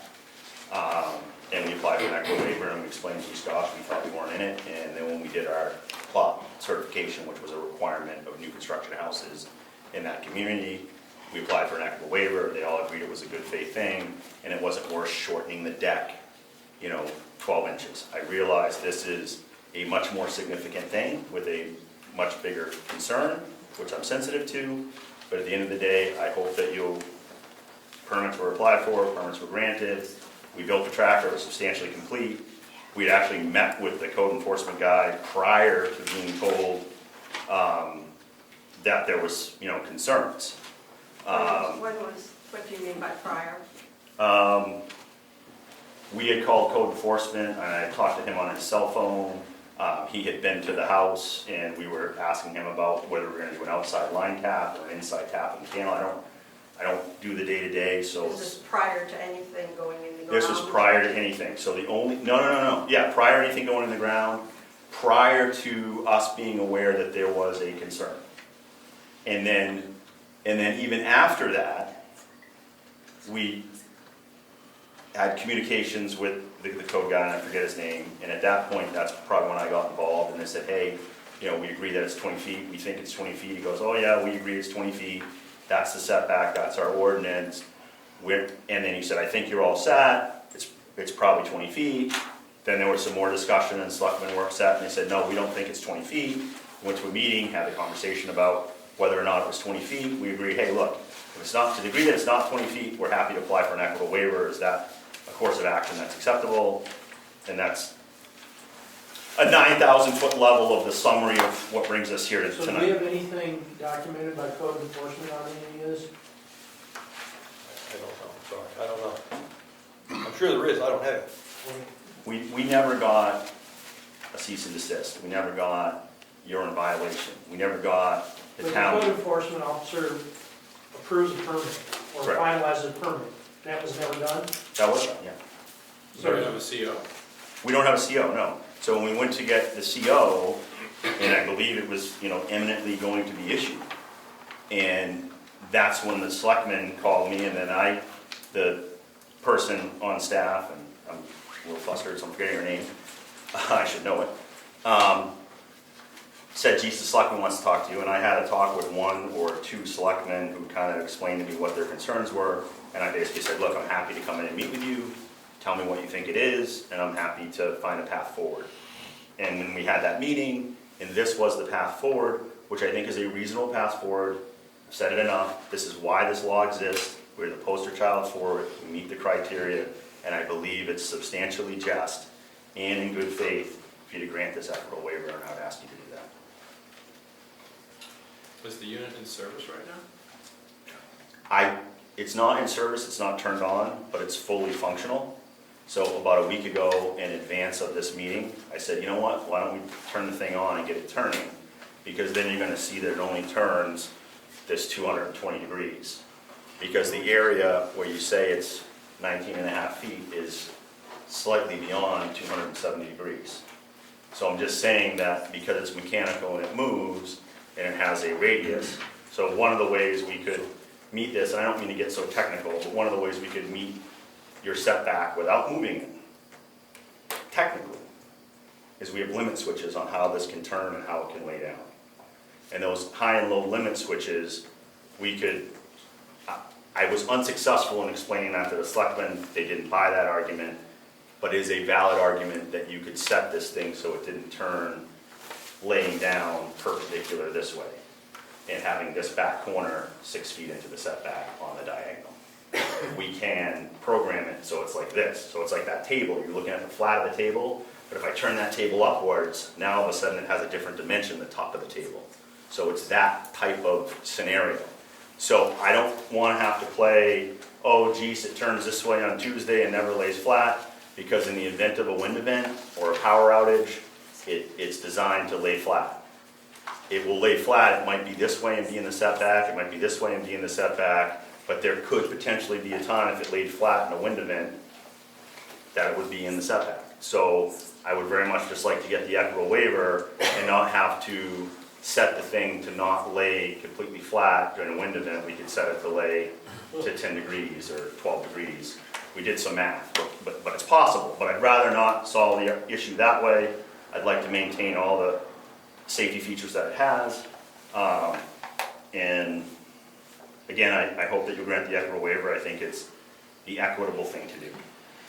In speaking of safety, in considering its installation, did you consider the fall radius as far as twice the height of its maximum height and the impact on the rights of way? We did look at your ordinance, and that didn't apply to this type of structure. And I'll be honest, I probably looked at that after the fact, not before the fact. I don't think I'd go into that level of detail.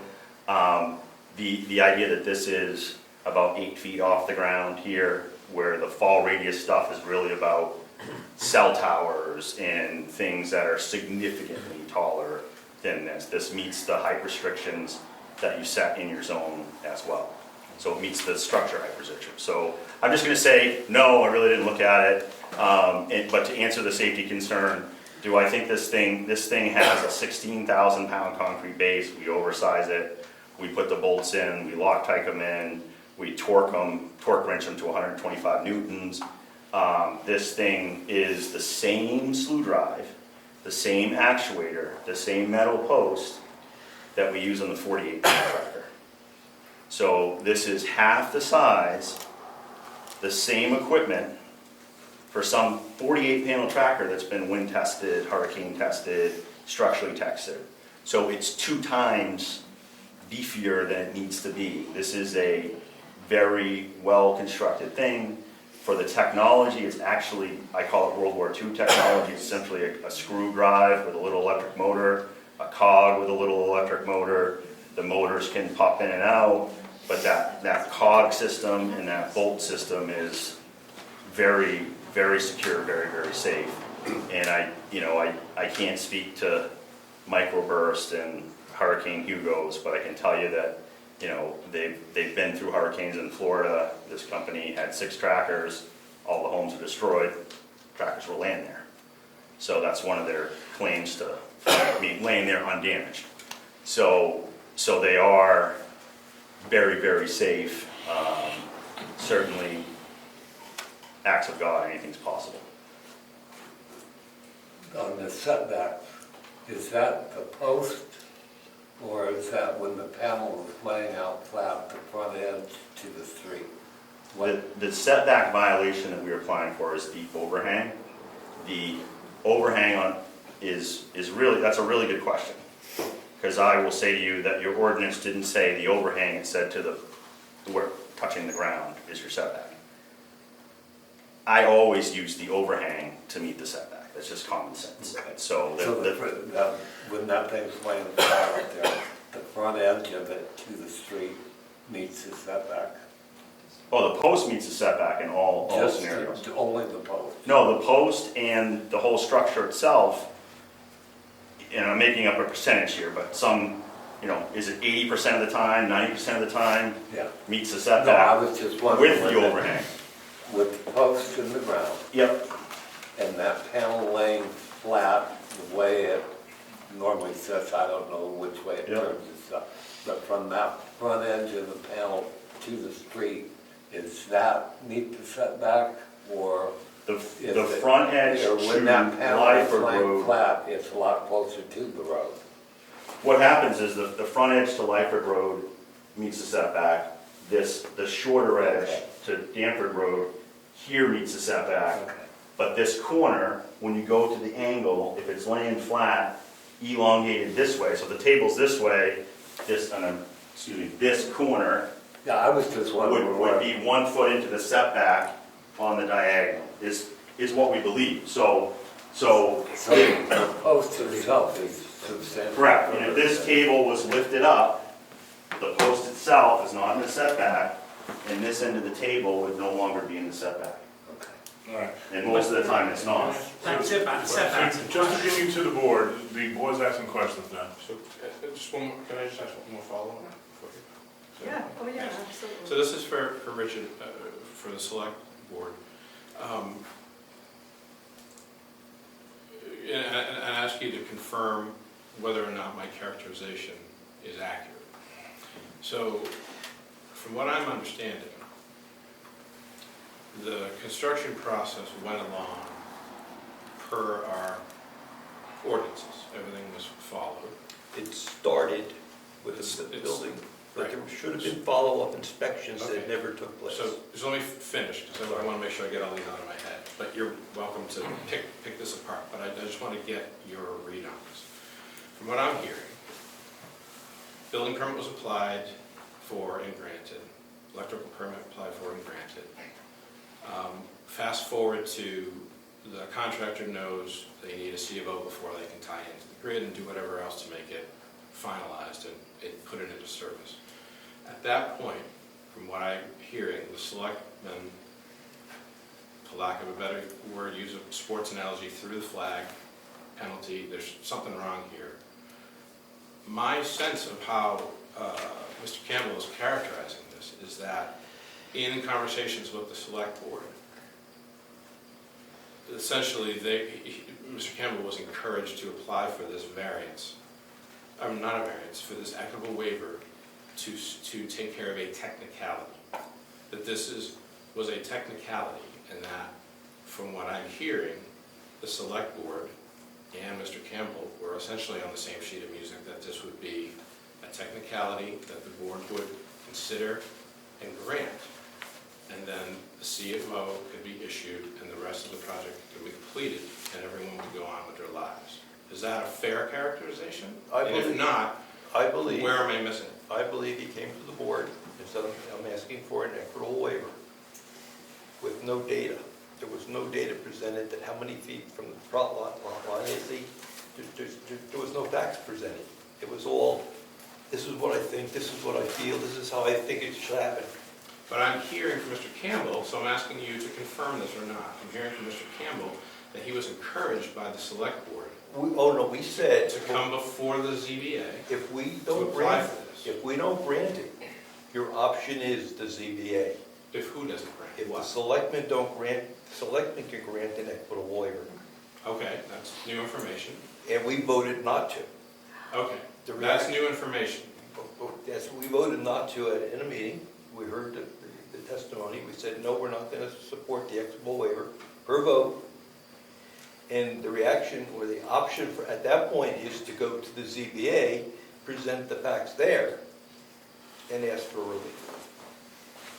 Okay, so you considered a formal application for an equitable waiver? Yes, we did. That you denied? That's correct. And you referred the applicant to the ZBA? We indicated his option would be to go to the ZBA if he wants relief. Wouldn't tell him to go there. There's a real technical thing here that I think is very important, and with grace to the selectmen. My perception was, do I need to apply for an equitable waiver? Does this board want me to? I don't think I'm in violation of the setback. I explained to them what the equitable waiver was, and at some point some of the selectmen said to me, oh, we don't do that, or we don't have that. I totally agree, it is not the Board of Selectmen's authority to grant equitable waivers. Under the state law, it's the ZBA that grants equitable waivers. So what I was trying to ask, and I apologize profusely if there's some misunderstanding, was do I have to get an equitable waiver? Does this board think I'm in violation? And if so, how much of a violation do you think exists? I have a town, and I don't want to get legalistic.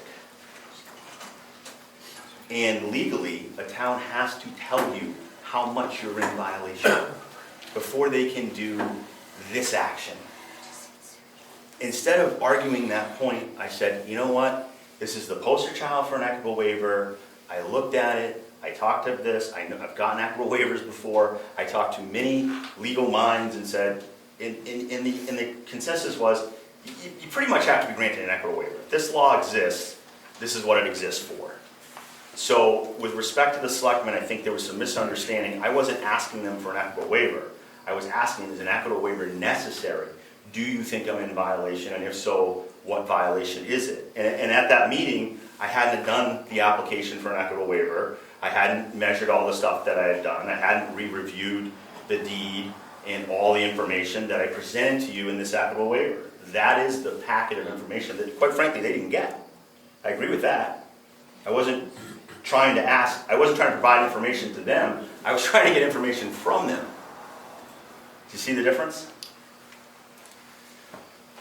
Just interject something here.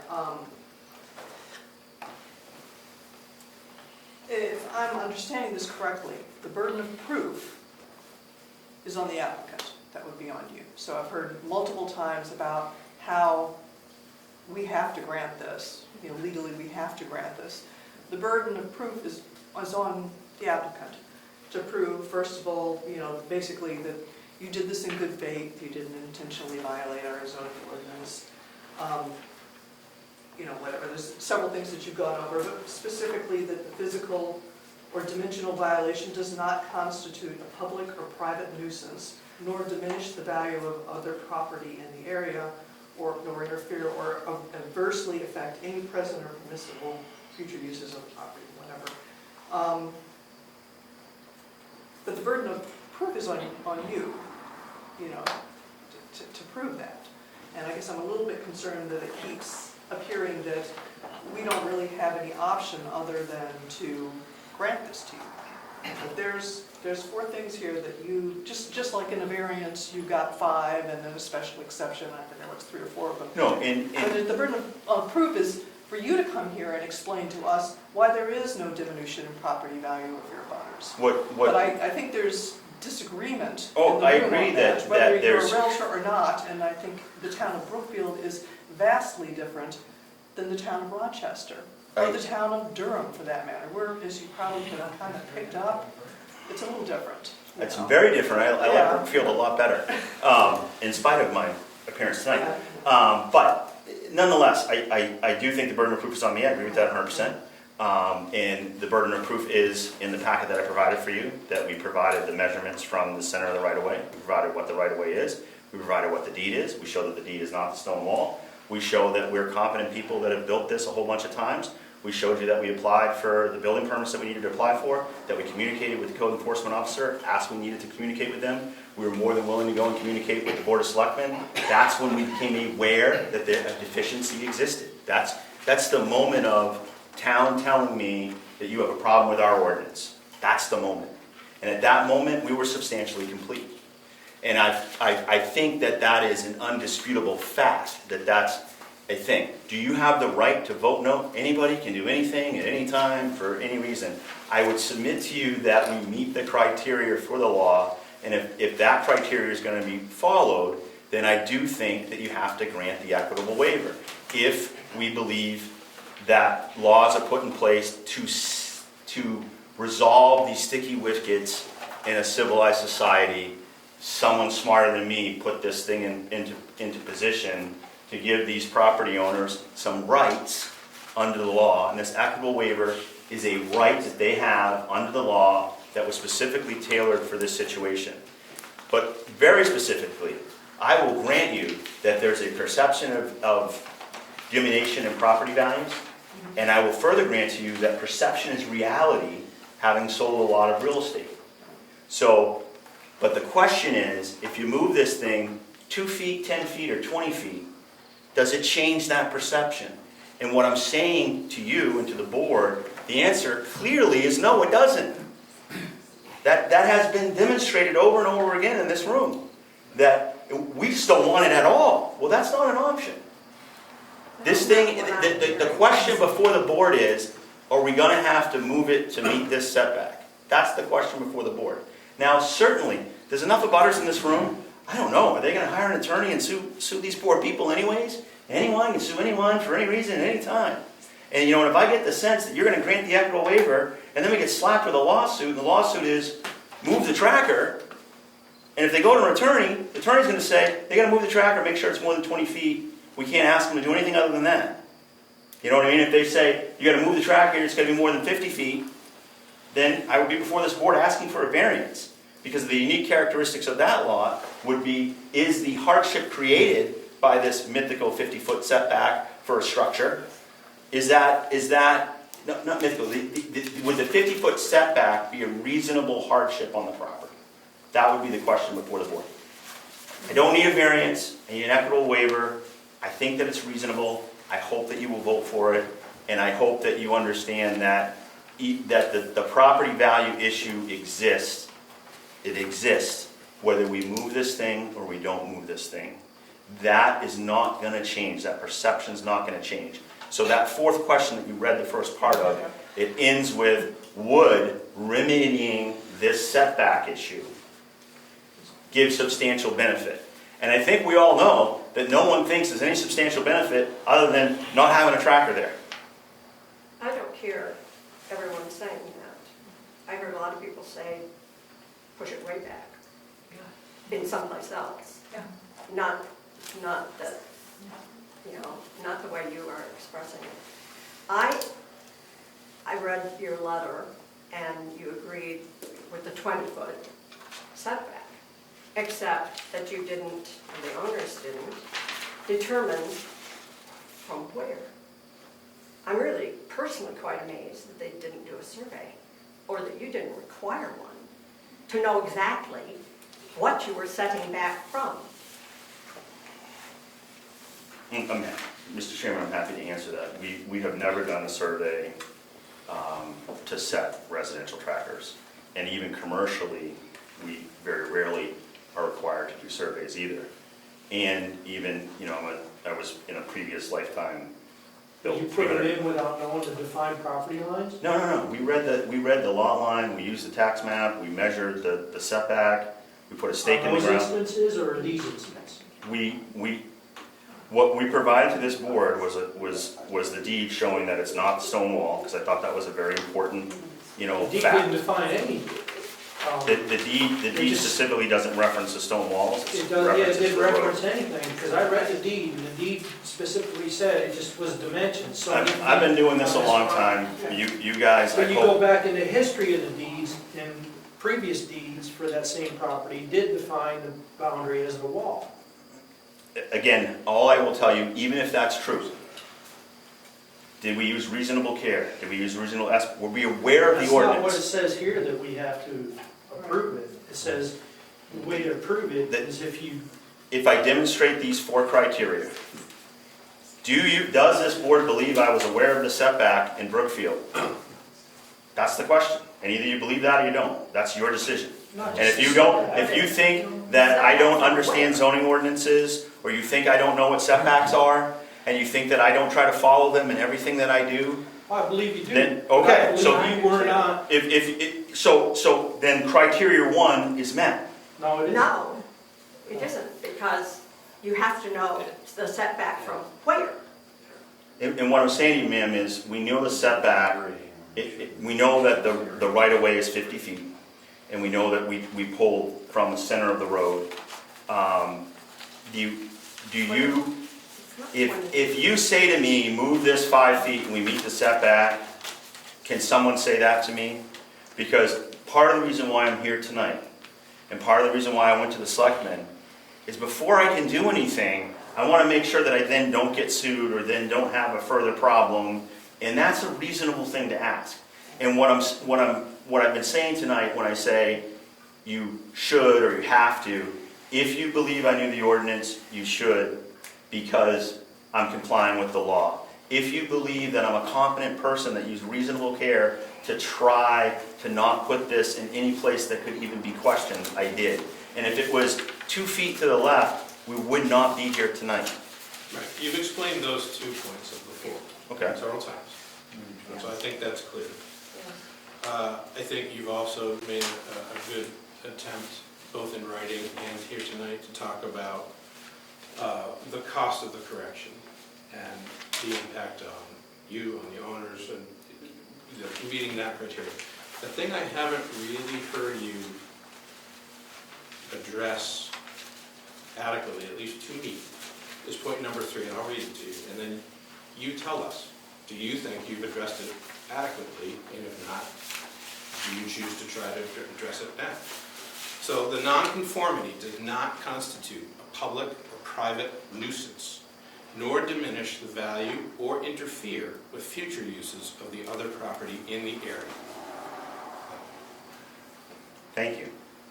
The nonconformity, whether it's 6 inches, 6 feet, or 10 feet, or 30 feet, does not constitute a public nuisance beyond the public nuisance that it already seems to be.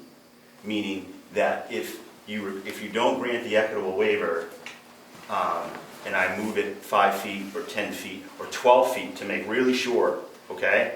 And once I'm moving it, I'm moving it. I don't think it's not. It is a little bit difficult to move a 16,000-pound piece of concrete. Not sure really how I'm going to do that, okay? That is going to be challenging. I'm probably going to have to get some kind of precast truck, some kind of crane. I don't know, but it'll be on me to figure that out. There is some benefit if I have to move it. I can dig the hole and I can drag the thing 2 feet. That's probably a little more doable than trying to move it 20 feet. Do you see what I'm saying? So the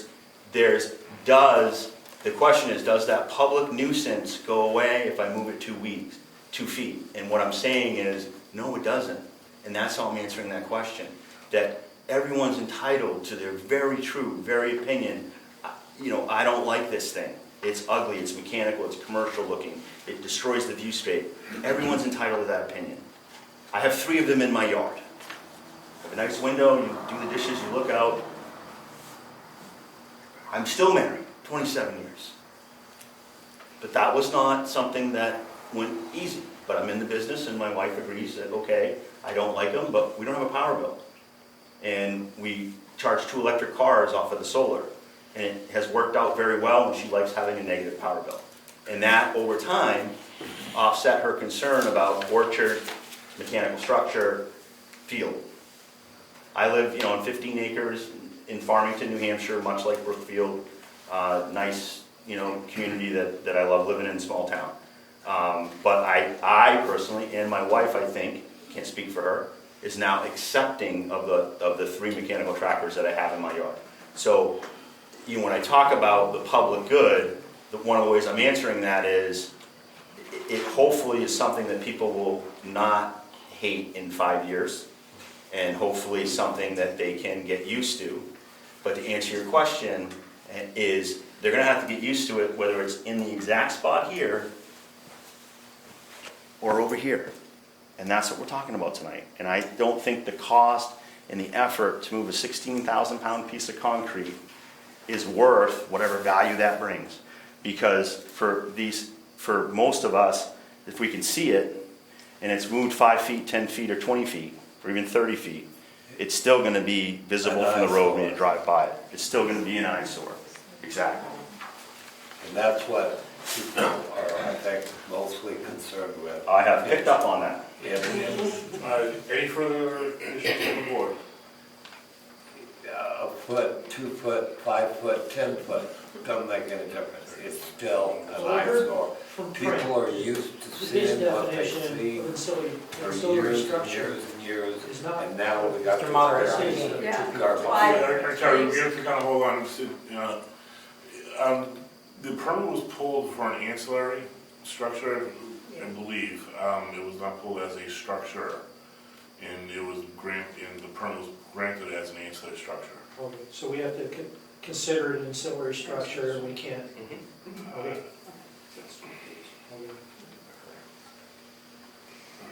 Any further questions from the board?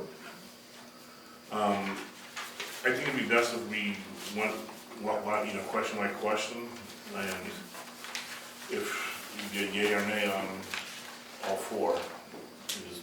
Are you closing the public hearing and going into deliberation? Reluctantly, any last comments from the public? Brief comments at that. I have just one comment, Mr. Campbell's last statement. It was basically, you will see this and you will like it. That's the way I took it, I right? agree with that. We all do. We're not gonna like it. All right, well, Moving it isn't going to no, change the I'm going to ask Ms. Dees, you have a property owner, I want to give you the floor. Did you have something? Moving it isn't going to change the way it looks. That's what it boils down to. Oh, last one, here we go. I mean, I think it would look a heck of a lot better, not on the front yard, on the front steps. And if we get stuck with it, I think most people here will be much happier if it's following what as Frank quoted, should be, and the fact that a mistake was made and it was granted as an ancillary, it should have been. But I think everyone here would be a heck of a lot happier if it was. And I'm guessing your solar trackers aren't in your front yard. I'm guessing they're in your backyard. They've been lots of assertions. It doesn't hurt home value, but later you said they are. This is not the same as the commercial ones. I have a picture of your one from Staples. It's exactly the same. I'm happy to pass it to the board. We had all of these assertions, and they're all over the place. So if you truly want to work it in, and we're going to get stuck with it no matter what, then why? And you're going to possibly have to move it no matter what. Why don't we move it to a place that everyone can agree with if we're going to get stuck with it? Because I think it would be a lot better for the neighborhood if we were all in a better. We may not want it, but if it's going to be granted in some form or the other, whether it's moved 2 feet or 20 feet, let's follow the law that it should have been with Frank. Because no matter what, you're moving that thing. If the board holds to the rule. All right, I'm going to read the equitable waiver requirements. And I'm gonna ask the board to vote yea or nay, individually. Yep, Before you do that, good. am I incorrect in understanding that we have up to 30 days to issue a decision on this? We have 30 days to issue to print our decision, to give a written final decision. But we have to decide this right now. We're gonna vote tonight, yes. Do we have to? Okay, but I think It's there's a what lot he's more really discussion asking. about this before we start running through this. Okay. As a board. I've never seen it conducted that way, but I don't know how we have to conduct that discussion in public. We can't do it privately, Yeah, that's true. so let's discuss.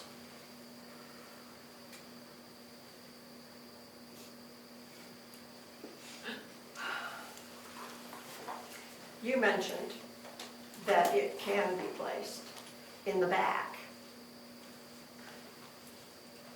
Do you still think that? Since we've heard some slight changes over lots of commentary. When I said that, what I said was, we certainly had placed other places that it could have been placed. That's what I was saying yes to. You were specifically speaking about their lot, about a storage shed. I didn't look at the back. I Okay. only went to the corner of the road, and that's a whole nother issue because it's on the wall, jigs and jags. Yes, it does. So I don't get any comfort about how you measured. We measured it by using 20 the feet. deed, the tax card, and we measured from the Okay, center. so you measured on paper, but not on site. No, we measured on it, absolutely. Pulled 100-foot tape. Well, we were Yeah. standing there this evening, and it was obviously within 20 feet in the position that it was in. But in any case, earlier, you mentioned the configuration of whatever's going on behind the house, and that it could have been put there. Is that correct? Am I correct I in would mention there's understanding other that? places it could have been put. The point is, it was put here in good faith, aware of your ordinance, and that the diminution to property value exists, whether it's here or there, and that we acted in good faith, and that we were aware of your ordinances and your rules, and we tried to follow them, and the thing was substantially complete before anyone raised a concern that it may or may not be in your setback. So to the degree that it's in the setback, I'm here tonight asking for an equitable waiver because I believe I meet those 4 criteria quite well, and that this is why this law exists. So I'm hoping, for some of you that you'll hold your nose and vote yes for this, and to the degree that, you do or don't, life is gonna go on, we're gonna be okay, I'm gonna love you no matter what, and let's just get on with the vote. I think basically it's just an eyesore where it's at. If it's back away behind their place or something like that. Excuse me, we need quiet. I guess one of the things that I'm reflecting on, and certainly you touched upon, is that in town, we don't have anything specific in our zoning ordinance that deals with solar arrays, and I think if we take nothing else out of this festive evening for everyone, we need something, and I think all of us have pretty strong feelings about what we think would be appropriate, or what would be, what would be palatable to us as a town. Whether we like solar or not, we can probably all be pretty sure that we're gonna see more solar arrays. So as a town, we probably need to make some decisions on what we can live with and what we can't. But my concern right now is that regardless of how we feel about it and what we want and what we don't want, our focus needs to be on what our laws say. I mean, that's really the bottom line, what the zoning ordinance says. And what apparently the zoning ordinance says, if it's a structure, it needs to have a 50-foot setback from any road or right of way. If it's an ancillary structure, it's 20 feet. I mean, that's just the law. Now, we can quibble about how it was defined or not defined and kind of decide which one we have to live with. But that's kind of, we don't have the option of saying it has to be in the backyard, we have to have bushes up front, or, we don't have that. That's not That's not the law, It's so. a very defined box. Very defined box, so I think that we have something that requires some kind of exception, or, you know, whatever we're calling it, a special waiver, or whatever it is. It requires that in order for them to move forward, you know, whether it's, you know, they're 2 feet out of compliance, or 5 feet out of compliance, or whatever. I would agree, probably would have made more sense to have a small survey to at least figure out where the property lines were. That would have made all of this a lot simpler for everybody, and certainly for you, you know, installing it, you know that where you were installing it was in compliance with the town laws such as they are. But we're kind of stuck with what we've got, so I think that we need to focus on that, whether you like it or not. That's kind of our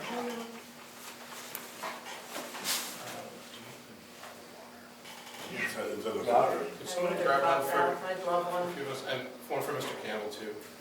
Thank you. Please, thank you. You are on the hot seat, so. Yeah. I feel dehydrated, I'm not gonna lie. Yeah. Pass out. I'd love one. Sure. Thank you. We'll make sure we have one Thank you. Water. I didn't get this treatment when I was in North Korea. This is great. Does anyone else need any water? We got a few more bottles.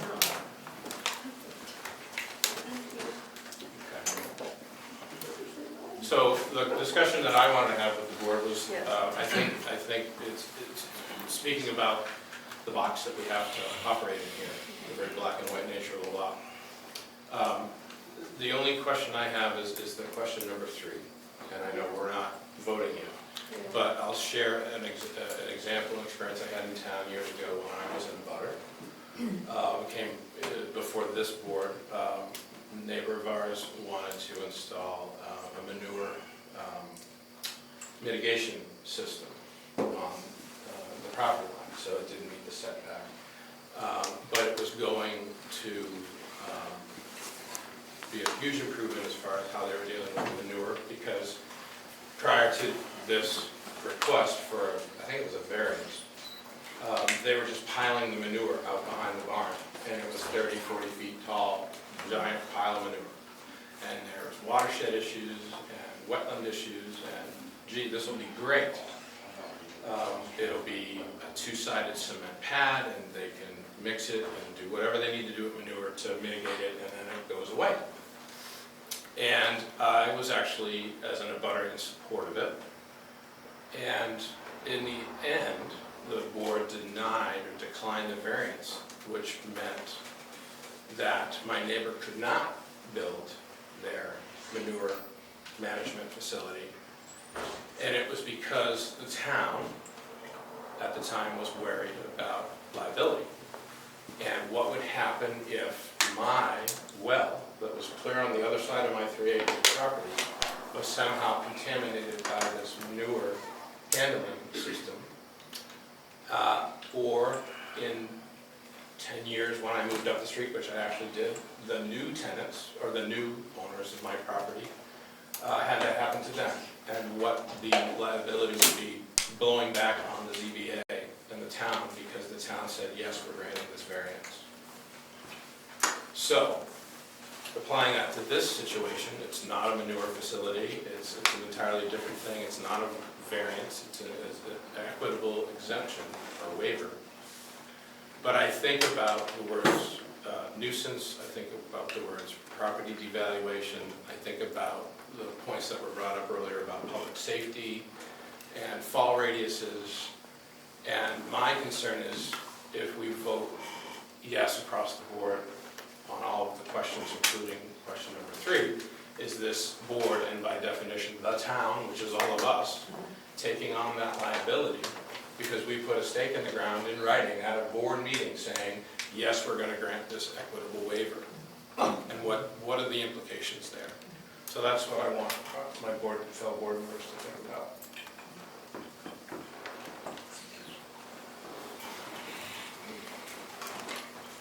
Sort of related to that, I'm assuming there are some ISO requirements and things like that that you have to comply with as far as the safety of the apparatus.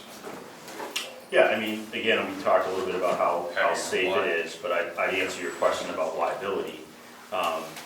You know, you're granting an equitable waiver, which under law, there's strong reasons why you have to grant it. Hopefully, you vote yes on the 4 criteria. That doesn't place the town in more liability than you're in already by issuing the building permit. And that amount of liability is extremely defined, extremely limited. The town did nothing grossly negligent here in granting this variance. This equitable waiver would not increase your liability whatsoever, to kind of answer his question. But to answer... Or the initial building permit. Correct. Because that's done, it's done. And again, there's a whole bunch of laws on why they have to grant a CO, which that might, if you were going to make a legal case, that would probably be the better one than trying to appeal the equitable waiver. But again, I don't think we're going to go there. I can't speak for them. We're going to have to really think about it. I'm going to vote 24-hour rule, i.e. whatever happens here tonight, we're going to take a moment and just take a breath and think about it. And I'm still open, even if you vote for this equitable waiver, to having a conversation. I don't, you know what I mean? I live in Farmington. I am not far from here. This is, you know, I know people that work in your town, and this is not, I don't want to be that guy. And so I'm going to tell you, I remain open to conversations that people can be happy, but if people are just going to character assassinate me or turn my words negatively, then, you know, it is what it is. And, you know, I've been beat up before, I'll probably be beat up again, and it's okay.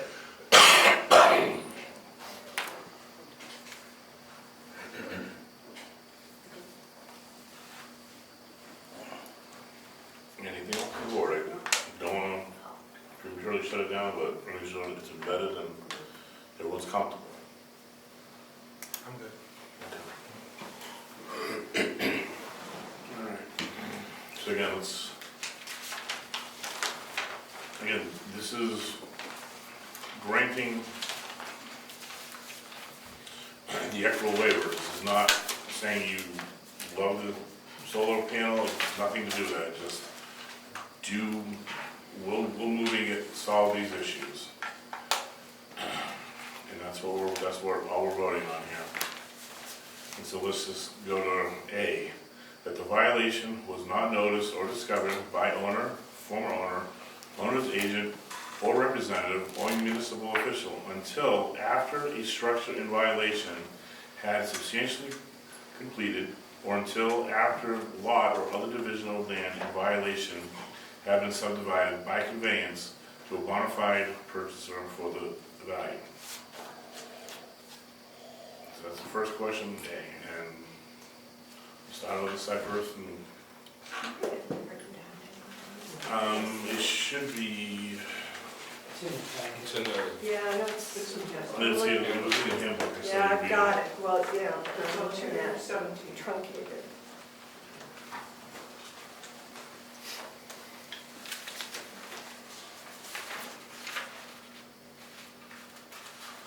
Give me the number. Page 217, yeah, my one and one, 5I-17. It's in here. You keep looking this way. Yeah. Here, okay, because I was looking at shorter version. Thank you. You want to read it again? Or is everyone just going to read their own? I will read it. I'll let everyone read it on their own. I read it out loud. Yeah.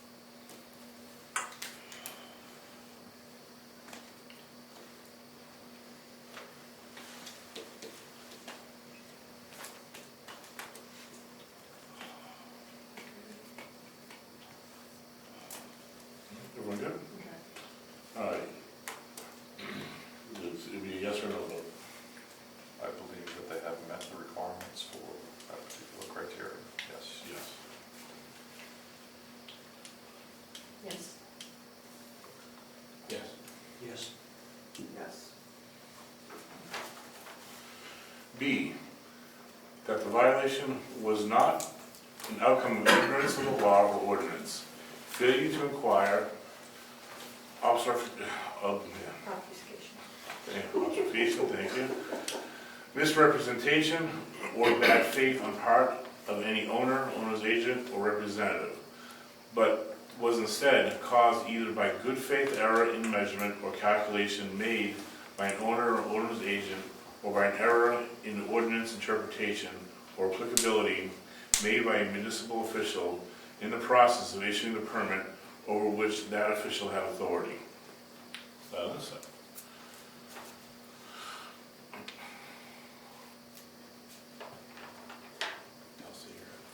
Oh, sorry. I'm just looking at the ordinance. No, that's, go ahead, take your time. Yeah, I think it probably meets that criteria. Yes. Yes. Yes. Yes.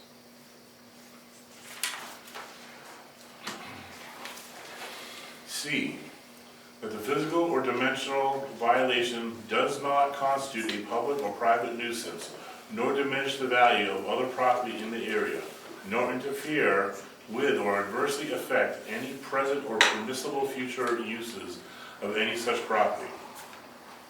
I believe I got that too, yes. No. No. No. No. Last one, D, that due to the degree of past construction or investment made in ignorance of the facts constituting the violation, the cost of the correction far outweighs any public benefit to be gained that would be inequitable to require the violation to be corrected. No.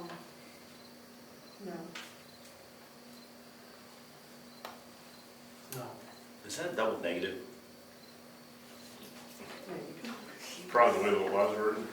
I'll read it again. I just want to make sure you understand that no could be interpreted to mean it doesn't.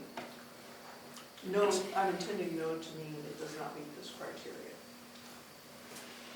Like, just read it on, just on the record, that due to the degree of past construction or investment made in ignorance of the facts constituting the violation, the cost of the correction so far outweighs any public benefit to be gained that it would be inequitable to require the violation to be corrected. So, in the, whether it's everyone's interpretation. So I would say, I do not believe it would be inequitable to require the violation Okay, to be that's- corrected. I think it should be corrected. So I guess reading as well. No. Yes. No. Yes. All right, we have the four there. Only C does not, wait a minute. No, C and D did not pass. So my read of this is that we are not granting the. Tie doesn't go to the bunny? No. It says that we have to approve all. I know that. He I was winking at her. At 9 o'clock, I'm appreciating it. No, so in my read of the law, that since C and D did not pass, we are not granting that waiver. But you did request a 24-hour period before we. No, I mean, your question has an answer. I would just say to my clients tonight, you know, this is unfortunate. I don't think that it was, in my opinion, the just thing to do. I don't think that requiring, you know, these costs to be bared is reasonable given the public benefit that has so clearly been stated that people don't like it no matter what. I don't think that that public benefit is gained by your vote tonight. Clearly, you disagree, and that's okay. I would say to you, you know, to agree that we had a mixed vote tonight, that I think you have time.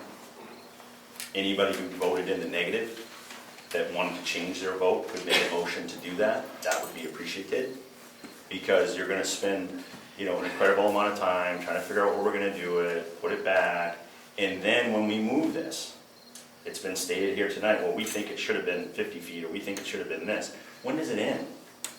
And the only way it would end is if we were granted an equitable waiver. And then we can have a conversation about moving it, or whatever the case may be. My perspective is, I don't wanna fight City Hall, I don't wanna fight the crowd. You guys made a vote, I'm okay with it, and I'm a big boy, and I'm, in business, and sometimes you get kicked a little bit, and this is one of those times. I'm not gonna lose my house, I'm not gonna, you know what I mean? It's okay. It's really, and I mean that to all the people in the crowd, but it's nonetheless the process that we had to go through. And, to the degree now, the conversation's gonna be, how far do I move it? Where do I move it? Do you still see it? But that's not our purview. Correct. And I just will want in writing from code enforcement, from any stakeholders, I'm gonna put a stake in the ground. I'd like to know that my people aren't gonna be sued if we put it in wherever that stake in the ground is before we do it. I'd like to know that the town, when we say that, I thought the building permit that we got, because of the equitable waiver statute, ensured me of that fact. Clearly it didn't tonight.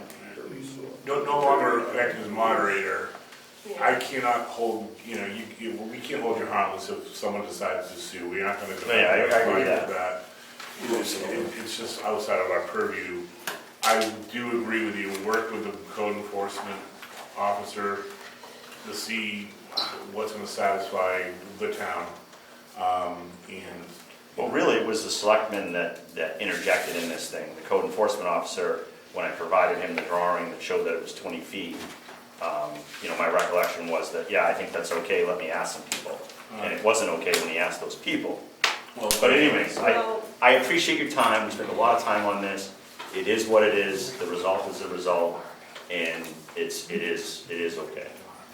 Well, I do appreciate you coming in and conduct yourself, I thought very well, so I do appreciate it. I do appreciate it. All right, I'm going to consider the hearing closed. The written decision will be done with 30 days in post at the end. So, any plans? 8:48.